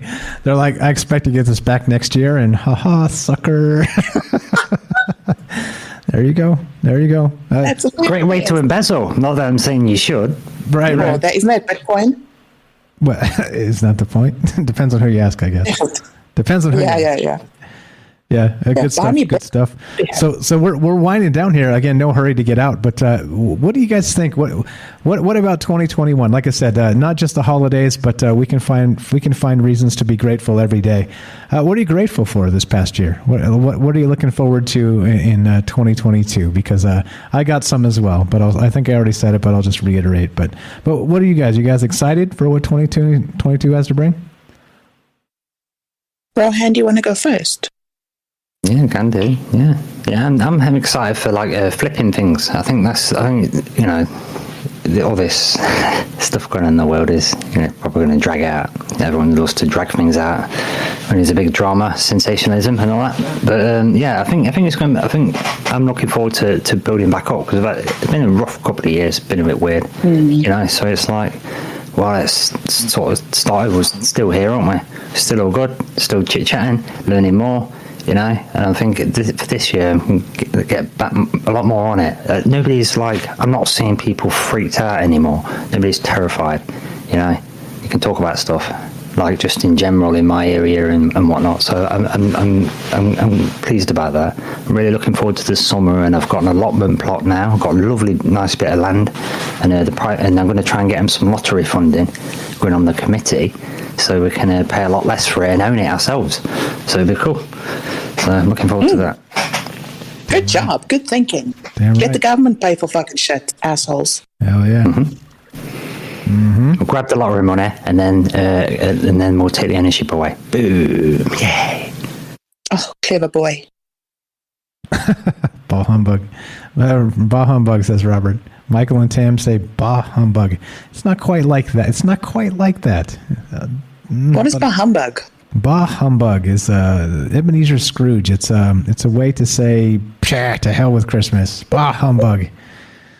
Oh, okay. Well, each their own. Yeah, he's I don't want to lose friends. He's making jokes over there. Crabapple on Rockfin says, my fruitcake contains maybe juice. There you go. Maybe it's worth eating. Maybe it's just referring to the favourite sweeties and candy of a sheep. Bah humbug. Right? Bah humbug. Exactly right. Let's make sure there's nobody else here on the phone line and everything else is good. And let's wind this down. I think we're good. Hold on. I didn't say my part. I know. I was making sure we had time, and I wanted to clear the zone for Tam Bam's thoughts. Oh. Go right ahead. Okay, so this year I was rattled with the fear of FOMO. Rattled, because I refuse to be left behind with anything that's coming new. And I realized by the end of the year that there's always going to be something new. And it made me lose my shit for a while. It made me crazy with anxiety and fear for the future and all these things. And now looking back at the year, I realized because I was doing this that the year flew by at an incredible rate. I can't actually mark or pinpoint something significant that stuck in my brain. And that means I've lost a whole year. So my 2022, what I'm going to take there is to slow down and get out of FOMO and realize that there's always a something. And then I need to find my thing, and I can really take it slow. And sorry, did you hear that bird? I hear I keep hearing the birds the whole time you've been talking, even previously. There's birds out there. Are they trying to kick your ass? I told you. Yes, it's not Alfred Hitchcock style, is it? They're all coming for you. They're coming for me. Pterodactyl of South Africa. Have you never seen a hardy dog? Google it. Those motherfuckers are huge. They'll kill you for a worm. Hang on, look now, no. Hardy dog. Hang on. So don't carry worms around with you. the assholes. Anyway, so 2022 will be me slowing down and really taking Kodak moments and snapshots of my life and focusing on what I'm kind of going to be mentally selfish, and that whatever doesn't fit my path and my family's path, whether it be family, I don't give a fuck, because it's not about you. I'm going to, instead of me focusing a lot on helping others, which, by the way, got me fucking nowhere, and I know it sounds ridiculous. I'm not saying I'm not going to help anybody. What I'm saying is I'm going to realign my universe onto me for 2022. So the more I can have in terms of, doesn't have to be physical stuff, but whatever it is, filling up my own cup, the more I can give out. And it's better than giving out what you don't have in terms of energy or whatever the case is. So I'm going to focus on mental clarity and release the FOMO, take a step back, focus really on health and wellness, and align myself, and fuck the rest. MTGA, make Tam Bam great again. Well, let's make a hat. Make Tam Bam great again. MTGA. All right, so I agree. That's fantastic stuff. And again, right? Don't forget there are people out there that need our help. You know, like again, I am not rich by any means, but you know, there are folks that need help, and I don't mind helping them, and I do from time to time. It's I do too. I know. I'm just don't forget with the Make Tam Bam Great Again effort of 2022. Just don't forget there are people that are worse off than us and are struggling and can't find the footing, and so they do need us. Just a reminder. I agree with you. You like I always say, take care of yourself, because if you don't, you can't help other people. You're in the mud yourself. So take care of yourself so you can help others. And there you go. Right? Do you know, can I just say one more thing? Do you know why I say that? Sure. Is realigning the universe to myself. It's because I'm mentally exhausted. I'm fucking finished. Tell me about it. I mean, I was crying yesterday because I'm so tired. I'm so mentally tired. I can't even think straight. That's why I had to make this decision, and it's I need to help myself first before I can help anybody else. I'm tired. Yeah. There is a such a thing as being stretched too thin, and that goes a lot of ways. It goes mentally, it goes physically, it goes all the rest of that. So yeah, for sure, you make sure you get enough rest. Make sure you got to do those things, or else you can't help. You're not right with yourself to be able to help. So yeah, for sure. For sure. Love it. Great stuff, Tam Bam. Great stuff, Rohan. And just I think I already said, I'm not going to repeat myself. I repeat myself an awful lot. So I'm going to just shut my damn mouth Be grateful for what we have. Say that today. again. Yeah, there you go. Shut my damn mouth. Since I repeat myself way too much, my wife is like, "You already said that." I'm like, "Is this a replay?" Exactly. I'm like, if you keep sassing me, I'm about to say it again. Don't do that to me. Come on. Again, feed the beast. Yeah, right. Exactly. It's like the last thing you should say to somebody is when they're mad is calm down. When I've already repeated myself. I am calm. I'm calm. Don't tell me to calm down. Yeah. All right. Let's get the hell out of here. What do you guys think? The deal is this, right? As always, you guys know this is Troubled Minds Social Club. This is what this is. This is just a group of friends getting together talking about amazing things. And again, best wishes to each and every one of you for 2022. Let's not get caught up in dates. Let's not get caught up in the terms of the calendar. Like, you do you, and you do it 24 hours a day, 7 days a week, and don't worry too much about all of the other pressures out there. They exist, and we all deal with them, but do your best to let some of that go sometimes. You have to. But I want to say thank you, every single person out there, every single one of you guys know who you are. Again, I can't name all the amazing people that call into the show. I can't name all the amazing folks that have subbed up to Patreon, to Rockfin, to Twitch, that has sent me things in the mail. Thank you again. Shout out to David out there for sending me the CD. I got it. Your music. I'm going to add some of that stuff into the shows with your permission. And thank you to also Chantel in Ohio for sending me a nice Christmas card and a check she sent me. Very kind of you guys. Like I said, none of that stuff is necessary, and I appreciate it very, very, very, very much. And I just want to say, as literally at the beginning of this year, and I mean this 100%, Troubled Minds was in a dark place. Probably January, just before starting on Fringe, I was ready to quit, just to cash it in and say, forget it. I can't. Like, it drains me mentally, it drains me physically, it's costing me money. Everything turned in 2021. This was literally the year that made Troubled Minds something. And it's again, nose to the grindstone for me, for sure. But it doesn't happen without you guys. It doesn't happen without this community. It doesn't happen without us together.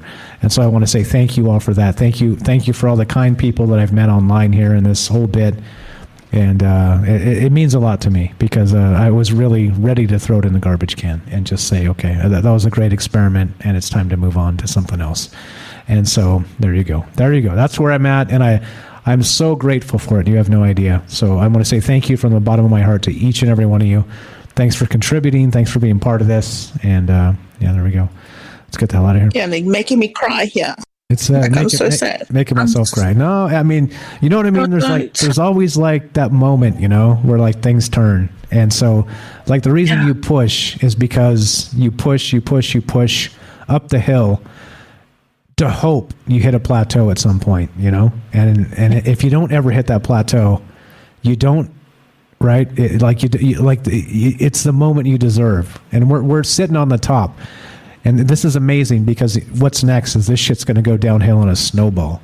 So, again, thank you to everybody for being enthusiastic and loving these conversations. Thanks for being open-minded enough to talk about them, because, as you know, there are places you can't. And choking me up a little bit. But though, because I'm like tearing up here, like so bad. But we don't say it enough, because you're so modest. You don't always brush it off. But we're so grateful to you.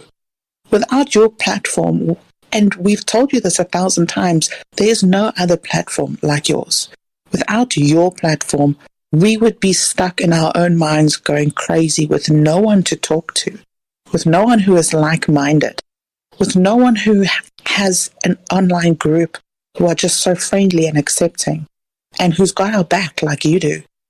You need to know that you are the glue of all this, of all our minds put together, and your impact on all of us is a hell of a lot greater than you think. You think, you talked about this and you made a little, people get to talk. No, It's much larger than you think it is. It is a deep, deep impact, because these are things that sit not only in our heart, but deep inside our soul, that impact us on a deeper level. And we get to talk with like-minded people, like with you. And we will call you our fearless leader because you have our back. And you have this group and you've created this platform. And you'd never doubt that you were meant to do this, if not greater things. So please, give yourself a major pat on the back. And I'm saying, and all of us, I'm sure, we are sending you all the biggest hugs in the world. And to your wife for being so wonderfully patient with you and with us as well. Please don't ever forget what a great impact you have. Okay? Thank you. I appreciate it. Really grateful. Very nice of you to say it. And that's why, again, it goes back, right? It goes back both ways. And that's why if I miss a day like I missed yesterday, right, I feel bad because I know. When Clyde Lewis used to go off the air, I'd be like, don't leave us, Clyde. Right. And I get it. I understand. He was part of the schedule, part of my life.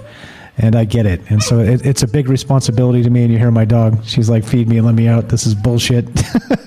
But I can hear shame. Yeah. I'm going to let her out in a sec. But yeah, let's wrap this up. Thank you very much. Very kind words.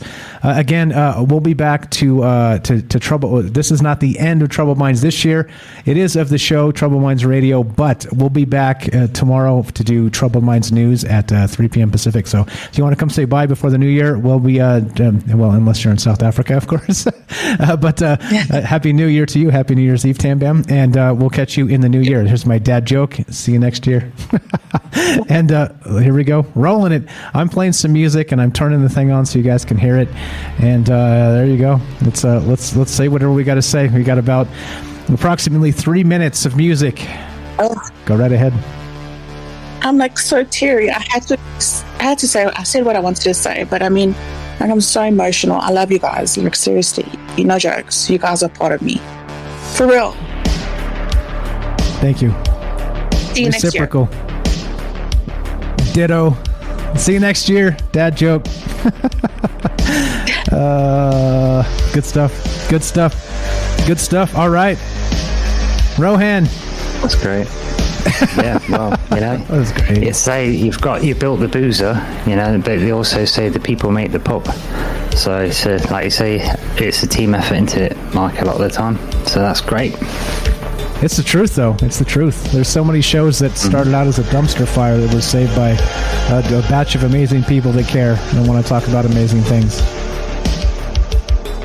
Yes, it's a nice comment. It's a poignant point to make there from Tom, because having the outlet that gives us the opportunity to otherwise would be stuck. But using the powers of the internet and the amazing Discord, we can do that, can't we? Get together.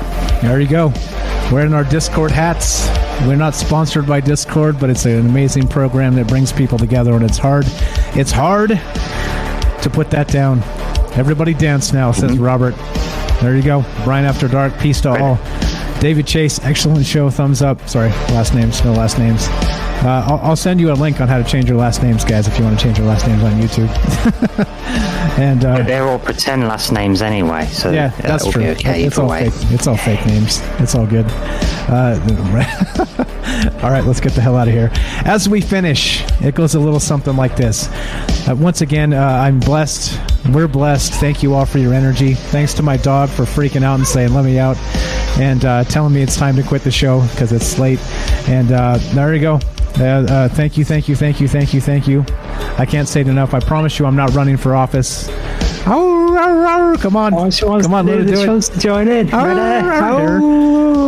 yeah, see, she hears it. She's like, get me out of here. She's in a kennel, so she's pissed. Loves it. Like, let me out. Exactly.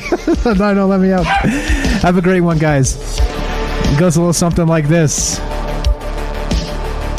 Be sure, be strong, be true.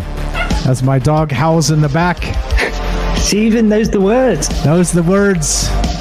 Thank you for listening. From our troubled minds to yours, have a great night and a happy new year. We'll see you guys tomorrow, and we'll see you next week. I'm going to mute so we don't hear the dog howling. And you guys are the best. Be right back. Actually, join the Discord if you guys want to kick it. We usually kick it afterward. We call it the Troubled Minds After Party. It's the you don't need a secret password. You just need to go to troubledminds.org, click the Discord link. It's an invite, and come say hi. Come say all these fine people you know on the show. You can come actually meet them in person. Thanks again, each and every one of you. You're the best. I'm taking my dog out. I'll see you guys in the after chat shortly. Have a great night, guys. Catch you soon. Happy New Year.